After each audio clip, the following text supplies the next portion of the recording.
আসসালামু আলাইকুম ওয়া রাহমাতুল্লাহি ওয়া বারাকাতুহু। নাহমাদুহু ওয়া নুসাল্লি আলা রাসূলিহিল কারীম। আম্মা বাদ। আলহামদুলিল্লাহ, আল্লাহ তাআলার অশেষ মেহেরবানি যে আল্লাহ তাআলা আমাদেরকে বছর নিয়ে দীর্ঘ প্রায় 4 মাসের মতো হয়ে গেছে। আমরা নিয়মতান্ত্রিক ভাবে দর্স করেছি, তামরিন করেছি, মুহাজারা করেছি। আলহামদুলিল্লাহ, ইতিমধ্যে আমরা প্রায় পরীক্ষার কাছাকাছি এসে গেছি। ইনশাল্লাহ, যেভাবে আমরা বলেছিলাম ভর্তি বিজ্ঞপ্তিতে, ঠিক ওইভাবেই আমাদের পরিপূর্ণ এই 4 মাস আমরা প্রায় ওইভাবেই পরিচালনা করা হয়েছে, ওইভাবেই সবকিছু হয়েছে। ইনশাল্লাহ বাকি যে সময়গুলো আছে, এই সময়গুলো এই নিয়ম অনুযায়ী ইনশাল্লাহ অতিবাহিত হবে। আপনারা ইতিমধ্যে সবাই জানেন যে গতকালকে আমরা কাওয়াইদুল ফিক কিতাবটার শেষ করেছি। প্রথমে আমরা পড়েছিলাম বছরের শুরুতে ফারায়েজের উপরে। শেখ কাউসার আলম সাহেবের কাছে আপনারা পড়েছেন। আহ ওনার কাছে আমাদের এটা নেশাবভুক্ত, কিন্তু নেশাবভুক্ত ফারায়েজ হলেও কিন্তু পরীক্ষার নেশাবভুক্ত নয়। আমাদের ইফতা বিভাগের ছাত্রদের অতিরিক্ত যোগ্যতার জন্য, ইস্তেদাতের জন্য অতিরিক্ত কিছু জিনিস আমরা পড়িয়ে থাকি, যেটা আহ আপনাদের নেশাবের না, কিন্তু আমরা অতিরিক্ত হিসেবে পড়িয়ে থাকি। তো ফারায়েজটাও এরকম ছিল, অতিরিক্ত হিসেবে পড়ানো হয়েছে। যাদের সময় সুযোগ আছে ওইগুলো মোতালা করবেন, আরো বেশি ফায়দা হবে ইনশাল্লাহ। আর আমাদের নেশাবভুক্ত যে কিতাবগুলো আছে তার মধ্যে প্রথম যে কিতাবটা আমরা পড়লাম দীর্ঘ সময় নিয়ে, এই কিতাবটা বেশি সময় লাগে, কাওয়াইদুল ফিক কিতাবটা। যেহেতু কিতাবটা অনেক বড়, তারপর আপনারা জানেন ওই কিতাবের মধ্যে মোট 426টা কায়দা আছে। বাকি যে কিতাবগুলো আপনারা পড়বেন, উসুল ইফতা ওয়া আদাবুহু, আল আসবান নাজায়ের, মুকাদ্দিমাতুদ দুরুল মুখতার, আনুষঙ্গিক সবগুলো কিতাবে আহ যদিও ওইগুলো কিছু কিছু বড় আছে, কিন্তু এই কিতাবের তুলনায় একটু কম। আজকে আমরা তো কোনো নতুন কিতাব শুরু করব না, নতুন কিতাব ইনশাল্লাহ পরীক্ষার ছুটির পরে নতুন কিতাব শুরু হবে। উসুলে ইফতা ওয়া আদাবুহু নামক যে কিতাবটা আছে মুফতি তাকি উসমানী হাফিজাউল্লাহ, ওই কিতাবটা শুরু হবে। এখন আপাতত শুধু আহ পরীক্ষা কিভাবে আপনারা দিবেন, পরীক্ষার নিয়ম কানুন কি, এই বিষয়ের উপর আজকে পরিপূর্ণ ক্লাসে আলোচনা করা হবে। হয়তো আপনার অনেকে আছেন নিয়মতান্ত্রিক ভাবে দর্শে উপস্থিত হতে পারেননি, আহ ইচ্ছা থাকলেও পারেননি, অথবা অলসতা করেও পারেননি, যে কোনো কারণেই হোক না কেন। কিন্তু আজকের দর্শটা খুবই গুরুত্বপূর্ণ। আপনাদের যে 4 মাস পড়লেন, এই 4 মাস পড়ার পরে এখন প্রথম সাময়িক পরীক্ষা। এই পরীক্ষাটা কিভাবে দিবেন, কি নিয়ম কানুন ফলো করতে হবে। অনেকে আছেন অনলাইনে জীবনের প্রথম, এর আগে কখনো অনলাইনে লেখাপড়া করেননি, বা অনলাইন সম্পর্কে খুব কম বোঝে। এতে করে হতাশার কিছু নেই, পেরেশানির কিছু নেই। আপনারা দেখেছেন আমরা এত ক্ষুদ্র থেকে ক্ষুদ্র জিনিসগুলো আপনাদেরকে শিখিয়েছি, যাতে করে যে একদমই অজ্ঞ, কিচ্ছু পারেন অনলাইনের মানে ওটাও পারে না, সেও যেন বুঝতে পারে, ওইভাবে প্রতিটা বিষয় আপনাদেরকে ভিডিও করে দেওয়া হয়েছে, ক্লাসের মধ্যে বুঝিয়ে দেওয়া হয়েছে, লিখিত ভাবে মাদ্রাসার গ্রুপে দেওয়া হয়েছে, কেউ না বুঝলে ব্যক্তিগতভাবে বোঝানো হয়েছে। আবার যারা একটু ভালো বোঝে তারা আবার অনেকে বিরক্ত হয়েছে যে কপি করা লাগে কিভাবে, এটাও আবার দেখায়, হাস্যকর। বুঝেছেন? কেউ কেউ বলে কি কপি করা লাগে কিভাবে, এটাও আবার শেখায়, হাস্যকর জিনিস। এই যুগে কপি করতে পারে না এরকম লোক আছে? না ভাই, আপনি পারেন, কিন্তু আমাদের এই যুগে না থাকলে আমাদের আলেমদের মধ্যে আছে, কপি করতে পারেন। এমনও মানুষ আছে যে ইউটিউবে গিয়ে ভিডিও দেখবে কিভাবে মাদ্রাসার ক্লাসের ভিডিও, এই ভিডিওটা পর্যন্ত বের করতে পারে না, নিয়মটা বোঝে না সে। অথচ মাদ্রাসার ইউটিউব চ্যানেলের নামটা মানহাল টিভি লিখে ইউটিউবে গিয়ে সার্চ দিলেই আমাদের চ্যানেলটা চলে আসবে। এরপরে চ্যানেলের নামের উপর হাত দিয়ে টাচ করলেই আহ আপনার সামনে সবগুলো বিষয় চলে আসবে, হোম চলে আসবে, ভিডিওস চলে আসবে। ভিডিওস এর উপর ক্লিক করলে সবগুলো ভিডিও ধারাবাহিক ভাবে একটা পর একটা আসতে থাকবে। আপনার যেটা দরকার সেটার উপর ক্লিক করবেন, ভিডিও চালু হয়ে যাবে। এই ছোট্ট প্রসেসটাও অনেকে জানে, যেমন আজকে এক ভাইয়ের মাধ্যমে আমি বুঝলাম। তো কিছু কিছু বিষয় আছে, একটা কথা সবসময় মাথায় রাখবেন। আপনার কাছে অনেক জটিল মনে হতে পারে, কঠিন মনে হতে পারে, কিন্তু অন্যান্য মানুষদের কাছে বা উস্তাদদের কাছে, সাধারণ যারা মোবাইল ইউজ করে বা অনলাইন বোঝে তাদের কাছে খুবই ইজি মনে হবে। এই কারণে কখনো যদি কোনো উস্তাদ একটু বিরক্তি প্রকাশ করে বা একটু কর্কশ ভাষা ব্যবহার করে, এতে বিরক্ত হওয়ার কিছু নেই। অনেকেই আছেন আমাদের এখানে পড়তে এসেছেন সবাই, কেউ কেউ আছেন বড় বড় মাদ্রাসার মুহতামিম বা হাদিসের দর্স দেন, অথবা বড় কোনো মসজিদের খতিব। সব ঠিক আছে, আপনার জায়গা হিসেবে আপনি ওইখানে পারফেক্ট, কিন্তু এখানে কিন্তু আপনি ওই জায়গার সাথে তুলনা করলে হবে না। হ্যাঁ, আমাকে এখানে ধমকি দিল বা আমাকে একটা কর্কশ ভাষা কথা বললো, পড়বই না। না ভাই, এরকম মন মেজাজ হলে পড়া আপনার হবে না, এলেম অর্জন হবে না। আপনি মাদ্রাসা যখন পড়েছেন ওইখানে যেরকম তালিবুল এলেম ছিলেন, ঠিক এখানে অনলাইন হলেও এখানেও কিন্তু আপনি তালিবুল এলেম। ওইখানে অফলাইন ছিল, এখানে অনলাইন। আপনার মধ্যে একটা মাদ্দা থাকতে হবে, শিখার মাদ্দা থাকতে হবে। উস্তাদ যদি কখনো কর্কশ ভাষায় কিছু বলেও, আর কর্কশ ভাষা হওয়ার অনেক কারণ থাকতে পারে। সেটা কি, অন্য কোনো ছাত্র কোনো খারাপ ব্যবহার করেছে, অথবা অন্য কোনো ছাত্র অনেকগুলো ছাত্রকে অনেকক্ষণ সময় ধরে বুঝিয়েছে, আবার এর মাঝে আপনি আবার আরেকটা নিয়ে এসেছে, আপনাকে বোঝানোর পর আপনি বোঝেননি, তখন একটু রাগ হয়েছে। বিভিন্ন কারণ থাকতে পারে, ফ্যামিলিগত কারণ থাকতে পারে, শারীরিক সমস্যার কারণে থাকতে পারে, অসুস্থতার কারণ থাকতে পারে। মানুষের মন মেজাজ সবসময় এক থাকে না। আবার এমনও হয় কোনো কোনো উস্তাদ কোনো কোনো মানুষের নরম তবিয়তের হয়, আবার কোনো মানুষ গরম তবিয়তের হয়। নরম তবিয়ত হলে সে আল্লাহর ওলি হয়ে গেছে, আর গরম তবিয়তের হলে সে জাহান্নামী হয়ে গেছে, এটা ভাবার কোনো অবকাশ নেই। আবু বকর রাদিয়াল্লাহু আনহু খুব নরম তবিয়তের ছিলেন, এর বিপরীতে ওমর রাদিয়াল্লাহু আনহু খুব গরম তবিয়তের ছিলেন। তারাও কিন্তু জান্নাতের সার্টিফিকেট পেয়ে গেছে দুনিয়াতে থাকে। তো এইরকম ভাবে আপনার ওস্তাদদের মধ্যেও বা সাধারণ মানুষদের মধ্যেও এরকম আছে, এটা আপনার ভাবতে হবে। এক একজনের বোঝানোর পদ্ধতি, এক একজনের বলার পদ্ধতি ভিন্ন ভিন্ন হতে পারে। এই কারণে আপনি একটা আপনাকে একটু কর্কশ ভাষা বা একটু গরম ভাষায় কিছু বললে আপনি সিদ্ধান্ত নিয়ে নিলেন, না আমি আর পড়বই না এখানে, কেন আমাকে এভাবে বলা হবে। না ভাই, এরকম চিন্তা রাখলে হবে না। যেখান থেকে আপনি ফায়দা অর্জন করতে চান, ওইখানে আপনাকে আঠার মতো লেগে থাকতে হবে। কখনো যদি কোনো ইসলাহের জন্য কোনো গরম কথাও বলে, এটা মাথা নুয়ে আপনি এটাকে মেনে নেবেন, যে এর মধ্যে আমার ফায়দা আছে। হ্যাঁ, যখন শরীয়ত বিরোধী কিছু বলবে ওইটা তো কখনোই এতাত করা যাবে না। যেটা আমরা কায়দার মধ্যেও পড়লাম, কাওয়াইদুল ফিকহ কিতাবের মধ্যে, যে নজ বিরোধী কোনো কথা যদি নিজের বাপ মাও যদি বলে, তারপর এটা মানা যাবে না। হাদিসেও বলা হয়েছে, আবার আমরা কায়দার মধ্যেও পড়েছি। সুতরাং আপনাদেরকে বলবো, ইতিমধ্যে আহ আমাদের একটা দীর্ঘ সময় অতিবাহিত হয়েছে, সামনেও ইনশাল্লাহ আরো দীর্ঘ সময় রয়েছে। সবাই একটু ধৈর্যের সাথে এবং মানার একটা তবিয়ত নিয়েও পড়ার লেখা করবেন, ইনশাল্লাহ আপনার ফায়দা হবে। কখনো ওস্তাদ কোনো শাসন করলে এটাকে মনে করবেন যে আমার ভালোর জন্য করেছে। শরীয়ত বিরোধী হলেও এটা ভিন্ন বিষয়। ইনশাল্লাহ আমাদের এখানে শরীয়ত বিরোধী কোনো কাজ হয় না, আর শরীয়ত বিরোধী কোনো রকম কাজের জন্য আপনাকে আদেশ বা নির্দেশ বা কিছু বলাও হবে না। যাই হোক, এটা আনুষঙ্গিক প্রসঙ্গে কিছু কথা বললাম। আজকে আমরা পরীক্ষার বিষয়ে আলোচনা করব। আপনারা জানেন ইতিমধ্যে আমরা বেশ কয়েকবার এলানকে জানিয়েছি আপনাদের পরীক্ষা হবে মাত্র দুইটা। একটা হলো কাওয়াইদুল ফিক, অর্থাৎ যে কিতাবটা আপনাদেরকে পড়ানো হলো বেশ কিছুদিন ধরে, এই কিতাবটা। আর আরেকটা পরীক্ষা হবে তামরিন। কাওয়াইদুল ফিকটা পরীক্ষা হবে শনিবারের দিন। আজকে হলো মঙ্গলবার, সামনে যে শনিবার আছে, শনিবার দিন রাত 7টার সময়, সন্ধ্যা 7টার সময় প্রশ্ন দেওয়া হবে, ঠিক সন্ধ্যা 7টার সময় প্রশ্ন দেওয়া হবে মাদ্রাসা গ্রুপে। এরপরে রাত 10টার মধ্যে লিখে আপনারা জমা দিয়ে দিন।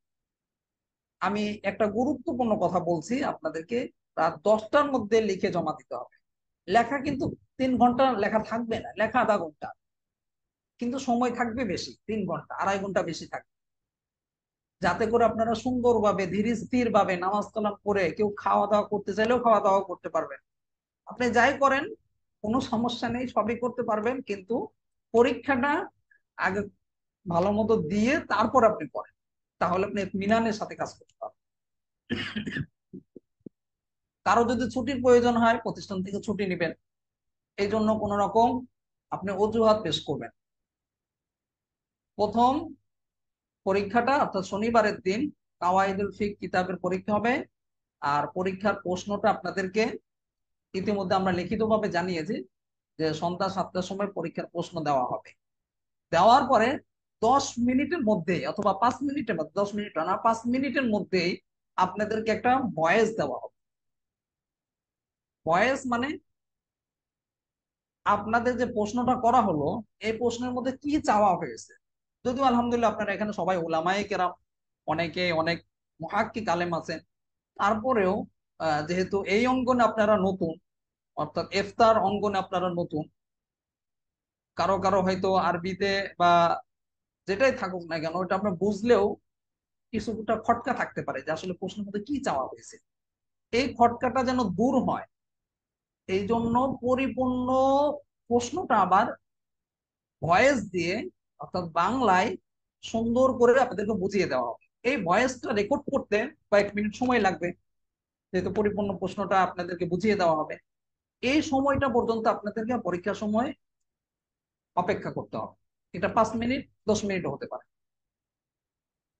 এর আগেই প্রশ্নটা পাওয়ার সাথে সাথেই মাদ্রাসার যে নাম্বারটা আছে, যে মানে সিক্স 6 শেষে যে নাম্বারটা, যে নাম্বারে আপনাদেরকে তাবলিগ জমা দিতে বলা হয়েছে, তাবলিগ জমা দিয়েছেন, যে নাম্বারে আপনারা ভর্তি হয়েছেন, ভর্তির সময় সব লিঙ্ক টিং অনেক কিছু দেওয়া হয়েছে, যে নাম্বারে আপনারা বেতন দিয়ে থাকেন, বেতন দিয়ে যোগাযোগ করে থাকেন, ওই নাম্বারেই আপনাদেরকে খাতা জমা দিতে হবে।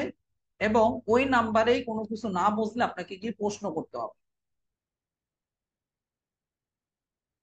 ইফতার সাথী গ্রুপে গিয়ে কোনো প্রশ্ন করা যাবে না।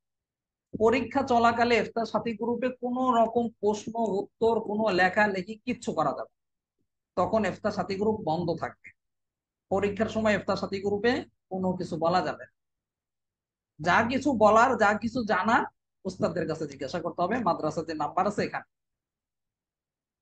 যদিও আপনাদের বলার কিছুই থাকবে না কারণ আমরা সব বুঝিয়ে দেবো, তারপরেও যদি কোনো কিছু জিজ্ঞাসা থাকে সন্দেহ থাকে তখন ওইখানে জিজ্ঞাসা করবে। কিন্তু জিজ্ঞাসাটা তখনই করতে হবে যখন ভয়েস দেওয়ার পরে আপনি বোঝেননি তখন। ভয়েস দেওয়ার আগে প্রশ্ন দেওয়ার সাথে সাথে জিজ্ঞাসা করা যাবে, কারণ আপনি যে বিষয়টা জিজ্ঞাসা করবেন ওইটা আমরা রেকর্ড করে সবাইকে দেব। আর যদি রেকর্ড করে দেওয়া যায়, ভয়েসটা দেওয়া যায়, তখন আপনারা ভয়েসটা শুনলেই বুঝতে পারবেন যে কি কি চাওয়া হয়েছে। আর আমরা যদি একজন একজন করে যদি আহ যে মাদ্রাসা গ্রুপে দেওয়া হবে, মাদ্রাসা গ্রুপ ইফতার সাথী গ্রুপ 2 গ্রুপে ভয়েসটা আমরা দিয়ে দেবো প্রশ্নের মধ্যে কি চাওয়া হয়েছে। এটা আপনারা ভালো মতো শুনবেন, তাই আলহামদুলিল্লাহ বুঝে আসবে। আর এটা আমরা এই জন্য দিই, একজন একজন করে যদি আপনারা জিজ্ঞাসা করেন, একজন একজন করে যদি আমরা বোঝাতে যাই, লম্বা একটা সময় চলে যাবে। তখন কেউ কেউ না বোঝার কারণে প্রশ্ন বসে থাকতে হবে। সবার সুবিধার জন্যই একটা সময় অর্থাৎ কয়েক মিনিট সময় আপনাদেরকে দিতে হবে প্রশ্ন দেওয়ার পরপরই। সবাই একটু নিজেরা প্রশ্নগুলো বোঝার চেষ্টা করবেন। এই সময়ের মধ্যে আমরা রেকর্ড করে ভয়েসটা দিয়ে দিয়ে দেবো, এরপর আপনারা প্রশ্ন আহ ওই অনুযায়ী লিখবেন। তারপরে কোনো কিছু না বুঝে আসলে আবার জিজ্ঞাসা করবেন। আচ্ছা, এগুলো সামনে আবার একটু আলোচনা করব নিয়ম কানুন সম্পর্কে। প্রথমে আসেন আমরা প্রশ্ন কি ধরনের হতে পারে, প্রশ্ন সম্পর্কে আসেন। একটু আগে আপনাদেরকে বলা হয়েছে পরীক্ষায় 2টা মাত্র মানে কিতাবের পরীক্ষা হবে, একটা হলো কাওয়াইদুল ফিক আর একটা হলো তামরিন। কাওয়াইদুল ফিকের নেসাব হলো 1 নাম্বার কায়দা থেকে নিয়ে একবার 426 নাম্বার কায়দা, পুরাটাই নেসাব। পুরোটা নেসাব থাকলেও আপনাদের সুবিধার জন্য আমরা আরেকটু স্পষ্ট করে বলছি, সেটা হচ্ছে ছোট্ট ছোট্ট যে সমস্ত কায়দা আছে, ছোট ছোট কায়দা, বেশি বড় না, বেশি কয়েক কিছু কিছু কায়দা আছে অনেক বড়, অনেক প্যাচের, অনেক আলোচনা বেশি, ওইগুলো পরীক্ষায় আপনাদেরকে দেওয়া হবে। যেগুলো একটু সহজ ছোট ওইগুলো আপনাদেরকে দেওয়া হবে। আর দ্বিতীয় দিন যে পরীক্ষাটা হবে রবিবারের দিন, রবিবারের দিন তামরিন পরীক্ষা হবে। তামরিনের নেশাবটা থাকবে 11 নাম্বার। অর্থাৎ আপনারা যদি অ্যাপস এর দিকে লক্ষ্য করেন, মাদ্রাসা যে অ্যাপস আছে মানহাল, এই অ্যাপস এর 211 নাম্বার থেকে নিয়ে শেষ পর্যন্ত হলো আপনাদের নেশাব। 211 নাম্বার মাসআলা থেকে নিয়ে 245 নাম্বার হলো পর্যন্ত হলো আপনাদের নেশাব, অর্থাৎ 35টা তামরিন বা মাসআলা আপনাদের হলো নেশাব। এই 35টা তামরিন থেকে আপনাদেরকে প্রশ্ন করা হবে, এর বাইরে থেকে কোনো প্রশ্ন করা হবে না। অর্থাৎ যেগুলো আপনারা পড়েছেন, লিখেছেন, তামরিন করেছেন, দলিল আদিল্লাহ সম্পর্কে আপনাদের জানা আছে, এগুলোর মধ্যে থেকে প্রশ্ন করা হবে। এটা হলো অ্যাপস এর কথা বললাম। ইতিমধ্যে আপনাদেরকে একটা ভিডিও করে কিন্তু দেওয়া হয়েছে। আমাদের মানহাল যে অ্যাপসটা আছে অনেকে ডাউনলোড করেননি এর আগে। ইতিমধ্যে আবার প্লে স্টোর থেকে আমাদের অ্যাপসটা ক্যান্সেল করে দিয়েছে। প্রায় 15-20 হাজার টাকা আমরা খরচও করেছি অ্যাপসটা প্লে স্টোরে দেওয়ার জন্য। তো দুর্ভাগ্যজনক, আমাদের যে কনসোলটা ছিল ওটা রিজেক্ট করে দিয়েছে। প্রায় 20,000 টাকার মতো লস হয়েছে মাদ্রাসা। তারপরও আপনাদের সুবিধার জন্য বারবার আমরা চেষ্টা করেছি, বারবার শুধু টাকা নষ্ট হয়েছে। শেষমেশে হতাশ হয়ে বিকল্প একটা পদ্ধতি করেছে, আলহামদুলিল্লাহ এটা আমরা সফল হয়েছি। সেটা হলো মাদ্রাসার যে ওয়েবসাইট আছে, ওই ওয়েবসাইটে আমরা ডাউনলোড অপশন এখন চালু করেছি। আলহামদুলিল্লাহ আজকে থেকে চালু হয়েছে। ইতিমধ্যে কিভাবে অ্যাপসটা ডাউনলোড করবেন, কখনো যদি আপনার মোবাইল থেকে ডিলিট হয়ে যায় বা আপনি যদি আবার নতুন করে অন্য কোনো মোবাইলে ডাউনলোড করতে চান, তাহলে কিভাবে করতে হবে এই বিষয়ের উপর একটা কিন্তু ভিডিও করে দেওয়া হয়েছে। ওই ভিডিওটা দেখবেন, অথবা আমি আবার একটু বলে দিচ্ছি। সেটা হচ্ছে গুগলে যাবেন, গুগলে গিয়ে মানহাল বিডি, ইংলিশে মানহাল বিডি লিখবেন, MANHAL, মানহাল বিডি, বিডি। এটা লিখে যখনই সার্চ দিবেন, সাথে সাথে মাদ্রাসার যে ওয়েবসাইট আছে সেটা চলে আসবে। ওয়েবসাইট সামনে আসলে তারপরে একটু হাত দিয়ে একটু নিচের দিকে যাবেন, নিচের দিকে গেলে দেখবেন যে ডাউনলোড অ্যাপ ইংলিশে লেখা থাকবে। আবার আরো একটু নিচে গেলে আরো 2 জায়গা আছে ডাউনলোড করার অপশন। ওইখানে গিয়ে আপনি খালি হাত দিয়ে টাচ করবেন, আপনার ডাউনলোড শুরু হয়ে যাবে। এরপরে যখন শুরু হয়ে যাবে তখন আবার দেখবেন ইনস্টল লেখা, ইনস্টলের উপর ক্লিক করবেন, ডাউনলোড হয়ে যাবে।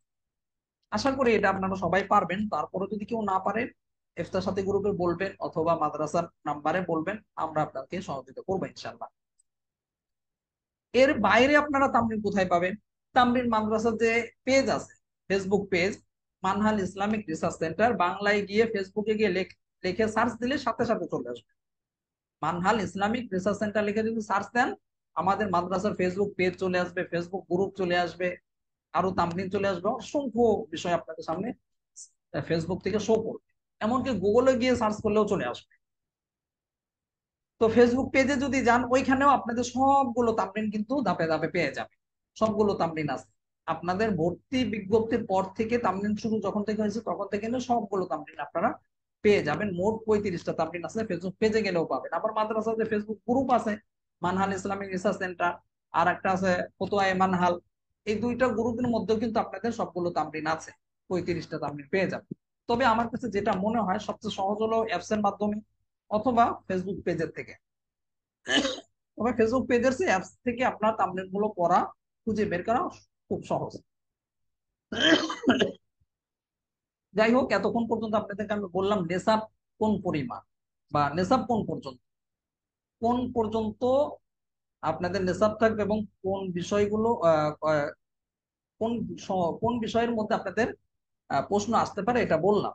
এবার আসেন একটু ব্যাখ্যায় আমরা যাই। প্রথমেই কাওয়াইদুল ফিক যে কিতাবটা আপনাদের পরীক্ষা হবে, এই কিতাবের একটা বিষয় আমি ভুলে গিয়েছি। আপনাদেরকে হয়তো ইতিমধ্যে দেখেছেন, পরীক্ষার সাজেশন নামে, শিরোনামে একটা কিন্তু লেখা আপনাদেরকে ওই মাদ্রাসার গ্রুপে দেওয়া হয়েছে। আরেকটা বিষয় আপনাদের বলে রাখি, অনেক সময় পরীক্ষার মধ্যে মুসান্নিফের জীবনীও চাওয়া হয়। যে কিতাবের, যেমন কাওয়াইদুল ফিক কিতাবের মুসান্নিফকে মুফতি আমিনুল ইহসান রহমতুল্লাহ আলাইহ, তো ওনার জীবনী চাওয়া হতে পারে, হতে পারে, আসতে পারে পরীক্ষায়। এই জন্য জীবনীটাও একটু আত্মস্থ করে রাখবেন। তারপরে কাওয়াইদুল ফিকের কাওয়াইদুল ফিক মানেই তো, কাওয়াইদ মানেই তো কায়দা, আপনারা জানেন, এটা জমা বহু বছর ব্যবহার করা হয়েছে। কায়দা গুলো থেকে আপনাদের প্রশ্ন আসবে। আর কায়দা গুলোর সাধারণভাবে কায়দা, একটা কায়দা তুলে দেওয়া হলো মনে করেন, তখন আপনাকে যদি বলা হয় কায়দায় আবারত এরাব লাগাও, অর্থাৎ হরকত লাগাবেন। আবার হরকতটা লাগানোর ক্ষেত্রে কিন্তু আবার এবারতটা উঠাতে হবে। অনেকে জিজ্ঞাসা করেন যে ওস্তাদ, যে আমি কি এবারত উঠাবো? এবারত তো অবশ্যই উঠাতে হবে। এবারত না উঠালে আপনি হরকত লাগাবেন কোথায়? খাতার মধ্যে এবারতটা উঠাবেন, উঠিয়ে তারপর হরকত লাগাবেন। মানে অফলাইনে যেভাবে আপনারা পরীক্ষা দিয়েছেন, আহ এমনকি দাওরাই হাদিসের বছরও তো জানেন যে এবারতে হরকত লাগবা, হাদিস বা এরকম একটা এবারত দেয় যেখানে হরকত লাগাতে হয়। ঠিক এই সিস্টেম এখানেও থাকবে। তারপরে আহ এটা একটা প্রশ্ন থাকতে পারে যে এবারতে হরকত লাগানো, এরপরে এবারত দেওয়া হলো মানে একটা কায়দা দেওয়া হবে, কায়দার অর্থ লিখতে বলা হবে, অর্থটা লিখবেন। অর্থ বলতে মানে তর্জমা করতে বলা হবে। যে যে তর্জমাটা হয় ওই তর্জমাটাই লিখবেন। তারপরে আহ প্রতিটা কায়দার পাশেই দেখবেন যে বন্ধনীর মধ্যে, কিতাবের মধ্যে কিন্তু আহ সাংকেতিক কিছু চিহ্ন ব্যবহার করা হয়েছে। যেমন কখনো র, কখনো মিম জিম, কখনো মিম, কখনো হা, কখনো দাল র, কখনো র দাল, বিভিন্ন সাংকেতিক চিহ্ন কিন্তু ব্যবহার করা হয়েছে। এগুলো দ্বারা মূলত মুসান্নিফ কিছু কিতাবকে ইঙ্গিত করেছেন, যেই কিতাবগুলো থেকে তিনি এই কায়দাগুলো নিয়েছেন ওই কিতাবগুলোর একটা সাংকেতিক চিহ্ন তিনি ব্যবহার করেছেন। আর এই সাংকেতিক চিহ্নগুলো কি কি কি বোঝায়, এটা কিন্তু ইতিমধ্যে আমরা প্রথম দর্শের মধ্যে কিন্তু এই বিষয়ের উপরে প্রথম দর্শে, এই যে একটু আগে এক ভাই জিজ্ঞাসা করেছেন উস্তাদ জি মোসান্নিফের জীবনী কোথায় পাবো? জীবনী তো বিভিন্ন কিতাবাদির মধ্যে আছেই, তারপরেও আমরা এটা দর্শের মধ্যেও কিন্তু আলাদাভাবে আলোচনা করেছি, যেটা মাদ্রাসার ইউটিউব চ্যানেলের মধ্যে গেলেই 1 নাম্বার যে দর্শটা আছে কাওয়াইদুল ফিকের, ওই দর্শের মধ্যে গেলেই কিন্তু আপনি পেয়ে যাবেন। প্রতিটা ভিডিওতে কিন্তু 1 নাম্বার, 2 নাম্বার, 3 নাম্বার পর্ব করে লেখা আছে কত নাম্বার পর্ব। 1 নাম্বার পর্বতে গেলে আপনি জীবনী পাবেন, 2 নাম্বার পর্বতে গেলে সাংকেতিক চিহ্নগুলোর ব্যাখ্যা পাবেন। এগুলো একটু দেখে নিবেন যদি আপনার কাছে আর কিতাব থাকে তো তা কিতাবের মধ্যে পেয়ে যাবেন। সাংকেতিক চিহ্নগুলো দেওয়া হতে পারে, যে সাংকেতিক চিহ্ন দেওয়া হলো এটা দ্বারা কোন কিতাবকে বোঝানো হয়, কিতাবের নামটা লিখবেন। এখানে একটা ভুল ছাত্র ভাইরা যেটা করে থাকে, যে সাংকেতিক চিহ্ন দিলে তারা আহ জিজ্ঞাসা করেন যে, উস্তাদ জি এই সাংকেতিক চিহ্ন দ্বারা যে কিতাবের নাম বোঝানো হয়েছে ওই কিতাবের নামই লিখবো নাকি সাথে মোসান্নিফের যে মোসান্নিফের নামও লিখবো? দেখেন, যে কোনো প্রশ্ন আপনাকে দেখতে হবে যে এই প্রশ্নের মধ্যে আহ কি চাওয়া হয়েছে। প্রশ্নের মধ্যে যদি আহ কিতাবের নাম চাওয়া হয় তাহলে কিতাবের নাম লিখবেন। যদি মুসান্নিফের জীবনী চাওয়া হয় মুসান্নিফের জীবনী লিখবেন, মুসান্নিফের নাম চাওয়া হয় তাহলে মুসান্নিফের নাম লিখবেন। যেটা চাওয়া হয় না ওইটা জিজ্ঞাসা করার দরকার নেই, লিখবেন না। যেটা চাওয়া হয়েছে প্রশ্নের মধ্যে ওইটাই লিখবেন। বেশিও লেখার দরকার নেই, কমও লেখার দরকার নেই। সুতরাং যদি একটা র বা একটা সাংকেতিক হরফ যদি দেওয়া হয়, ওই র দ্বারা যদি বলা হয় যে এই এই সাংকেতিক চিহ্নগুলো দ্বারা কোন কিতাবকে বোঝানো হয়েছে, তখন আপনি কিতাবের নামটাই লিখবেন। যদি বলা হয় আহ, কিতাবের মুসান্নিফের নাম লেখেন, তাহলে লিখবেন। মানে যেটা চাওয়া হবে ওইটাই লিখবেন। আচ্ছা, এরপরে এমন একটা প্রশ্ন থাকতে পারে, এখন আমরা বেশি প্রশ্ন করব না যেহেতু প্রথম সাময়িক পরীক্ষা। বার্ষিক পরীক্ষা একটু প্রশ্ন একটু বেশি থাকে। সাধারণত আমরা প্রথম সাময়িক পরীক্ষায় 3টা প্রশ্ন করে থাকি। কয়টা প্রশ্ন? 3টা প্রশ্ন করে থাকি। আহ 3টা প্রশ্নের মধ্যে আবার 2-1টা জুজ থাকে। একটা প্রশ্ন তারপরে ক খ গ এরকম থাকে না, মানে এরকম আপনার আলিফ বা এইরকম জুজ থাকবে। মানে আমাদের মাদ্রাসাগুলোতে যেভাবে প্রশ্ন হয় ওইভাবেই হবে। 2-3টা জুজ থাকতে পারে কিন্তু প্রশ্ন 3টা হবে। বার্ষিক পরীক্ষায় প্রশ্ন থাকবে 5টা। বার্ষিক পরীক্ষা যেহেতু একটু নেশা বড় থাকবে এই জন্য প্রশ্ন একটু বেশি থাকবে। কিন্তু বেশি থাকলেও এত লেখা থাকবে না যেটা আপনারা লিখতে লিখতে হয়রান হয়ে যাবেন, কলমের কালি শেষ হয়ে যাবে। এত প্রশ্ন থাকবে না। পরীক্ষা নিয়ে টেনশনের কিছু নেই, পরীক্ষা ইনশাল্লাহ সহজ হবে সবগুলো পরীক্ষায়। তো পরীক্ষার প্রশ্ন থাকবে 3টা। তার মধ্যে এই ধরনের প্রশ্ন আমরা অনেক সময় করে থাকি যে সমর্থক কায়দা লেখো। সমর্থক কায়দা মানে সাধারণত আমরা প্রথম সাময়িক পরীক্ষা করি না, তারপরে আপনাদের একটু বোঝার জন্য বলছি। সমর্থক কায়দা চাওয়া হতে পারে। সমর্থক মানে কি? সমর্থক মানে একই কায়দা কয়েক জায়গায় এসেছে, একই কায়দা কয়েক জায়গায় এসেছে। দেখেন, একবার জিজ্ঞাসা করছেন ফাইনাল পরীক্ষা কি অনলাইনে হবে? একটু আগেও কিন্তু বলা হলো সকল পরীক্ষায় অনলাইনে হবে, এটা আমরা ভর্তি বিজ্ঞপ্তিতেও বলে দিয়েছি। যারা এই ধরনের প্রশ্ন করেন একটু কষ্ট করে মাদ্রাসা ফেসবুক পেজে যান, এখনো ভর্তি বিজ্ঞপ্তিটা দেওয়া আছে, পিন পোস্টে দেওয়া আছে, ওইখানে দেখেন সব লেখা আছে। আমরা ভর্তি বিজ্ঞপ্তিতে যা যা বলেছি সব ওই রকম ভাবেই হবে, এর ব্যতিক্রম কিছু হবে না। আচ্ছা, এখন প্রশ্ন করেন না তাহলে আমার কথা কিন্তু আটকে যাবে। এই যে অনেকে খালি একটা একটা করে লেখে লেখে প্রশ্ন করছে, এভাবে প্রশ্ন করলে আপনাদের কথা বলতে গেলে আমি যেগুলো বলতে চাচ্ছি এগুলো বলা হবে না, আপনাদেরকে সময় দেওয়া হবে। আমি একটু শেষ করি। আচ্ছা, যেটা বলছিলাম, যে সমর্থক কায়দা যদি লিখতে বলা হয়, মুরাদিফ কায়দা মানে একই ধরনের কায়দা কয়েক জায়গায় এসেছে। যেমন আপনারা ইতিমধ্যে খেয়াল করেছেন যে বাদী বিবাদী সম্পর্কিত যে কায়দা অনেকগুলো এসেছে। এই ধরনের আরো যে সমস্ত কায়দা আছে, যেমন উর্ফের বিষয়ে কায়দা, সামাজিক প্রচলন বিষয়ে কায়দা অনেক আছে। তো যদি বলা হয় একটা কায়দা দেওয়া হলো যে সম্পর্কিত সমর্থক দুইটা কায়দা লাগবে, তখন সমর্থক মানে কি, মুরাদিফ মানে মানে কি, ওই ধরনের কায়দা ওই একই বিষয়বস্তুর উপর আর একটা কায়দা আছে কিনা, থাকলে ওইটা লিখতে হবে। এই ধরনের প্রশ্ন হয়ে থাকে। তারপরে আরেকটা প্রশ্ন প্রশ্ন হতে পারে, সেটা হচ্ছে সাধারণত এই প্রশ্নগুলির এভাবে হতে পারে যে একটা কায়দা দেওয়া হলো, বলা হলো যে ব্যাখ্যা লেখ। ব্যাখ্যা মানে কি? ব্যাখ্যাটা হলো আপনি ওই কায়দাটার মধ্যে কি চাওয়া হয়েছে, কি বলা হয়েছে, এটা একটু ব্যাখ্যা করে দিবেন। আর ব্যাখ্যা করা খুব সহজ পদ্ধতি হলো আপনি মেসালটা উল্লেখ করবেন, উদাহরণটা দিবেন, উদাহরণ দিয়ে আরেকটু উদাহরণটা বুঝিয়ে দেওয়ার চেষ্টা করবেন, এটাই ব্যাখ্যা। আবার অনেক সময় কিছু কিছু প্রশ্ন চাওয়া হয় যে কায়দা লিখে দেওয়া হবে, বলা হবে যে কায়দার উদাহরণ সহ লেখো, মেসাল সহ লেখো। তো মেসাল কিভাবে লিখবেন? যেমন ভাবে আপনাদেরকে পড়ানো হয়েছে, আমরা একটা করে কায়দা পড়েছি, তারপরে মেসাল দিয়েছি। এখন এখানে একটা পাল্টা প্রশ্ন ছাত্র ভাইরা করে থাকে, উস্তাদ যে কি এখানে কি অর্থ লিখবো? না, এই ধরনের প্রশ্ন করা যাবে না। এই জন্য করা যাবে না, প্রশ্নে চাওয়া হলে আপনি লিখবেন। প্রশ্ন যদি অর্থ সহ লিখতে বলা হয় তাহলে অর্থ সহ লিখবেন। যদি অর্থ না লিখতে বলা হয়, যদি বলা হয় শুধু মেসাল লেখো, উদাহরণ লেখো, তাহলে উদাহরণ লিখবেন। যেটা চাওয়া হবে সেটাই লিখবেন। তো আশা করি আপনারা কাওয়াইদুল ফিকহ বিষয়ে মোটামুটি আপনাদের স্পষ্ট হয়ে গেছে কিরকম ভাবে প্রশ্ন হতে পারে। আর এখানে আরেকটা কমন প্রশ্ন অনেকে থাকে যে উস্তাদ জি, প্রশ্ন কি সবগুলি উত্তর লিখবো নাকি আহ দুইটা উত্তর লিখবো, নাকি সীমাবদ্ধতা আছে? না, আমাদের এখানে আমরা এই ধরনের প্রশ্ন করি না যে অনেকগুলো প্রশ্ন দিলাম, বললাম যে আপনি বাছাই করে তিনটা প্রশ্ন উত্তর দেন, চারটা প্রশ্ন না, এত প্রশ্ন করা হবে না। প্রশ্ন যে কয়টা থাকবে এই কয়টারই উত্তর দিতে হবে। আর প্রশ্ন যেহেতু আমরা সহজ করি, সবার যেন আহ সহজ হয় এবং সহজে ভাবে যেন লিখতে পারে, এই জন্য অতিরিক্ত প্রশ্ন দেওয়া হয় না।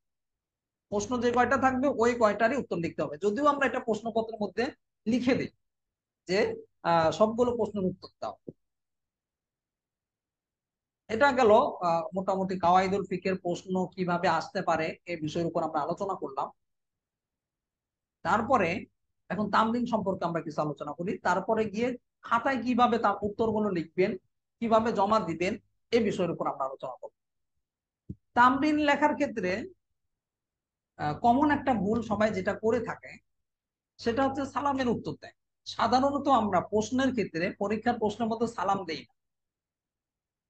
প্রশ্ন যেমন ভাবে আপনারা তামরিনের প্রশ্নগুলো খেয়াল করেছেন যে মাদ্রাসা গ্রুপে যে আপনাদের প্রশ্নগুলি দেওয়া হয়, এই প্রশ্নের মধ্যে কি থাকে, বিশেষ করে আমরা সালামটা দিয়ে থাকি, মানে প্রশ্নকারী সালাম দেয়। কিন্তু তামরিনে যে সোয়ালটা থাকবে, মানে প্রশ্ন থাকবে, ওইখানে কিন্তু আপনার সালাম থাকবে। আর সালাম না থাকলে সালামের উত্তরও আসবে না। এখন সালাম প্রশ্নকারী দেয়নি, সোয়ালকারী দেয়নি, এখন আপনি যদি লেখেন ওয়ালাইকুম আসসালাম, তাহলে এটা কি ঠিক হবে বলেন? একজন ব্যক্তি আপনাকে সালামই দিল না, এখন আপনি দেখেই বললেন যে ওয়ালাইকুম আসসালাম চেয়ারম্যান সাহেব, এখন বলেন এটা কেমন হলো? এটা হাসির একটা বিষয় হলো না? আবার একটা অনর্থক বিষয় হলো না? আবার একটা বোকামি প্রকাশ পেলো। আরে ভাই, আমি তো সালামই দিলাম না, আপনি ওয়ালাইকুম আসসালাম বলছেন কেন? এটা মারাত্মক একটা, যেটা আমাদের ছাত্র ভাইরা আমাদের সারা বছর ওয়ালাইকুম সালাম দিয়ে দিয়ে অভ্যাস, তো পরীক্ষার মধ্যে গিয়েও সালামের উত্তর দিয়ে দেয়। এই ভুলটা করা যাবে না। আমার কেউ কেউ এসে জিজ্ঞাসা করেন, ওস্তাদ জি, সালামের উত্তর কি লিখতে হবে, বিসমিল্লাহ কি লিখতে হবে, খুতবা কি লিখতে হবে? সালামের উত্তর, যদি সালাম দেয় সালামের উত্তর আসবে, আর বাকি যে বিষয়গুলো আছে সবগুলো বিষয় আপনারা যেভাবে তামরিন লিখেছেন হুবহু ওই নিয়মে লিখতে হবে। নিয়মটা কি? এটা তো খুব সহজ। আপনারা তামরিন গুলো দেখলেই বুঝবেন যে কি নিয়ম আছে। তামরিনের মধ্যে দেখবেন যে প্রথমে প্রশ্নটা উঠাতে হবে। প্রশ্ন অনেকে উঠাতে চায়, অনেকেই বলে যে ওস্তাদ জি, প্রশ্ন তো পরীক্ষার প্রশ্নের মধ্যে আছে, তাহলে ওইটা আমরা আবার তামরিনে উঠাবো কেন? না ভাই, এটা তো নিয়ম না। নিয়ম হলো মানে ফতোয়ার ক্ষেত্রে, তামরিনের ক্ষেত্রে নিয়ম হলো প্রশ্নটাও উঠাতে হবে। প্রশ্নটা উঠিয়ে তারপর আপনি উত্তরটা লেখা শুরু করবেন, যেভাবে আপনাদেরকে তামরিন শেখানো হয়েছে। প্রশ্নও কিন্তু উঠাতে হবে। এখন বলতে পারেন যে ওস্তাদ জি, প্রশ্ন যদি আরবিতে হয় তাহলে কি আমরা আরবিতে উঠাবো নাকি বাংলাতে উঠাবো? এটার সহজ উত্তর হলো আপনি চাইলে আরবিতেও, প্রশ্নগুলো আরবিতে উঠাতে পারেন, আবার ওটা বাংলা করে উঠাতে পারেন। এটা কোনো সমস্যা নেই, আমাদের পক্ষ থেকে কোনো বাধা নেই। আপনার যেভাবে খুশি ওইভাবে উঠাতে পারবেন। আপনি চাইলে প্রশ্নটা আরবি করেও উঠাতে পারেন, আরবিটা আরবিতে লিখতে পারেন, আবার বাংলাতেও লিখতে পারেন। আপনার যেটা ইচ্ছা আপনি সেভাবে লিখতে পারেন। এখানে বাধা থাকবে না পরীক্ষার ক্ষেত্রে। তবে এমনি সোয়ালের ক্ষেত্রে কেউ কোনো ফতোয়া জিজ্ঞাসা করলে সে যেভাবে লিখবে, যেই ভাষায় লিখবে, ওইটাই আপনাকে উঠাতে হবে। সে যদি ভুল লেখে ভুলই উঠাতে হবে। আপনি আবার এখানে সংশোধন করতে যাবেন, এটা করা যাবে না। এটা ফতোয়া লেখার নিয়ম বহির্ভূত। তাহলে গুরুত্বপূর্ণ দুইটা বিষয় বললাম, একটা হলো সালামের উত্তর। প্রশ্নকারী যদি সালাম, সাধারণত আমরা পরীক্ষা প্রশ্নের মধ্যে সালাম দেই না, এজন্য সালামের উত্তর আসবে না। বাকি বিসমিল্লাহ, বিসমিল্লাহির রহমানির রহিম, তারপরে খুতবা, এগুলো কিন্তু আপনাকে লিখতে হবে। তারপরে আহ কিভাবে লিখবেন তামরিন, সাধারণত আমরা আপনাদেরকে শিখিয়েছি প্রথমেই যে প্রশ্নটা করা হয়েছে এই প্রশ্নের সংক্ষিপ্ত একটা উত্তর আপনাকে লিখতে হবে, যেভাবে আপনারা তামরিন লিখেছেন। উত্তরটা লেখার পরে এরপর আপনি দলিল আদিল্লা দিবেন। আর দলিল গুলো কিভাবে দিবেন? প্রথমে যদি কোরআন আয়াত থেকে দলিল দেন তাহলে কোরআন আয়াতটা আগে দিবেন, আরবি আবারতটা আগে উঠাতে হবে, কোরআনের আয়াতটা। এরপরে গিয়ে আপনি অর্থ লিখবেন, তর্জমা লিখবেন বাংলাতে। তারপরে গিয়ে আপনি এটার তর্জমাটা লেখার পরে এই আয়াতটা কোন সূরার, এটা আবার বন্ধনীর মধ্যে লিখে দিবেন, সূরার নাম লিখে দিবেন, আয়াত নাম্বার লিখে দিবেন। এভাবে আপনি আহ একটা কোরআনের আয়াতের তর্জমা এবং আরবি আবারতটা উঠাবেন। তারপরে আবার হাদিসদের যদি হাওলা দেন, একই বিষয়, হাদিসের এবারতটা উঠাবেন। এখন আপনারা বলতে পারেন উস্তাদ জি, এবারত অনেক বড় বড় হয়, এগুলো তো মুখস্থ থাকা সম্ভব না, মুখস্থ রাখাও সম্ভব না। আসলে অসম্ভব বলতে কিছু নেই, যদি আপনি চেষ্টা করেন সম্ভব। আর এখানে আপনাদের বলে দিই, যে যতটুকু পারেন ততটুকু দলিল দিবেন। এবারত যদি দেন, উঠিয়ে যদি দেন, একটু নাম্বার বেশি পাবেন, এবারত না দিলে নাম্বার কম পাবেন। অনেকে বলে যে ওস্তাদ জি, আবারত উঠাতে গেলে তো অনেক সময় লাগবে, লিখতে গেলে তো অনেক সময় লাগবে। ভাই, সময় লাগবে দেখি তো প্রশ্ন আপনার দুইটা থাকবে, তিনটা থাকবে, অল্প প্রশ্ন থাকবে, ছোট ছোট প্রশ্ন থাকবে। এখন আপনি যদি আবারতই না উঠান তাহলে আপনার তামরিনটা পরিপূর্ণ হলো না। শুধু হাদিসের রেফারেন্স দিলে হবে না, হাদিসের কিতাবের বা কোন আয়াত নাম্বার দিলে হবে না। সাথে সাথে আবারতটা উঠাতে হবে। এই প্রশ্নটা অনেকে পরীক্ষার সময় করা, ওস্তাদ আবারত উঠাতে হবে কিনা, এবারত না উঠালে একটু সহজ হয়, মানে 5 মিনিটের মধ্যে সে লিখে চলে যাবে। না ভাই, এমন করা যাবে না। তামরিনের ক্ষেত্রে আপনাদেরকে যেভাবে শেখানো হয়েছে এবারও তো উঠাতে হবে, তর্জমাও লিখতে হবে, আবার হাদিস নাম্বারও লিখতে হবে। হাদিস নাম্বার কিভাবে লিখবেন? যেভাবে আপনাদেরকে আমরা বলেছি যে প্রথমে কিতাবের নামটা লিখবেন, যে হাদিসের কিতাব, মনে করেন বুখারী, সহিহ বুখারী। তারপরে হাদিস নং বাংলায় লিখে এরপরে হাদিস নাম্বারটা লিখবেন। এরপরে গিয়ে হাদিসের মানটা লিখে দিবেন। অনেকে আবার জিজ্ঞাসা করেন উস্তাদ, হাদিসের মান লিখতে হবে? জি, লিখতে হবে, যেভাবে আপনাদেরকে শেখানো হয়েছে এক কথায় সবগুলো বিষয়ই আছে। আবার যদি হাদিসে তাহকিক থাকে কোন তামরিনের মধ্যে, হাদিসে তাহকিকটাও লিখতে হবে। আপনাদের তো আমরা বাইরে থেকে কোনো প্রশ্ন করছি না, 35টা তামরিন করানো হয়েছে, 35টার মধ্যে থেকে আসবে। 35টা তামরিনের মধ্যে যেভাবে আছে হুবহু ওইভাবে আপনারা উত্তর দেওয়ার চেষ্টা করবেন। যে যত সুন্দর করে দিতে পারবেন তার নাম্বারটা বেশি থাকবে। কেউ যদি পরিপূর্ণ না পারেন, এতে হতাশার কিছু নেই, আপনিও নাম্বার পাবেন, একটু কম পাবেন।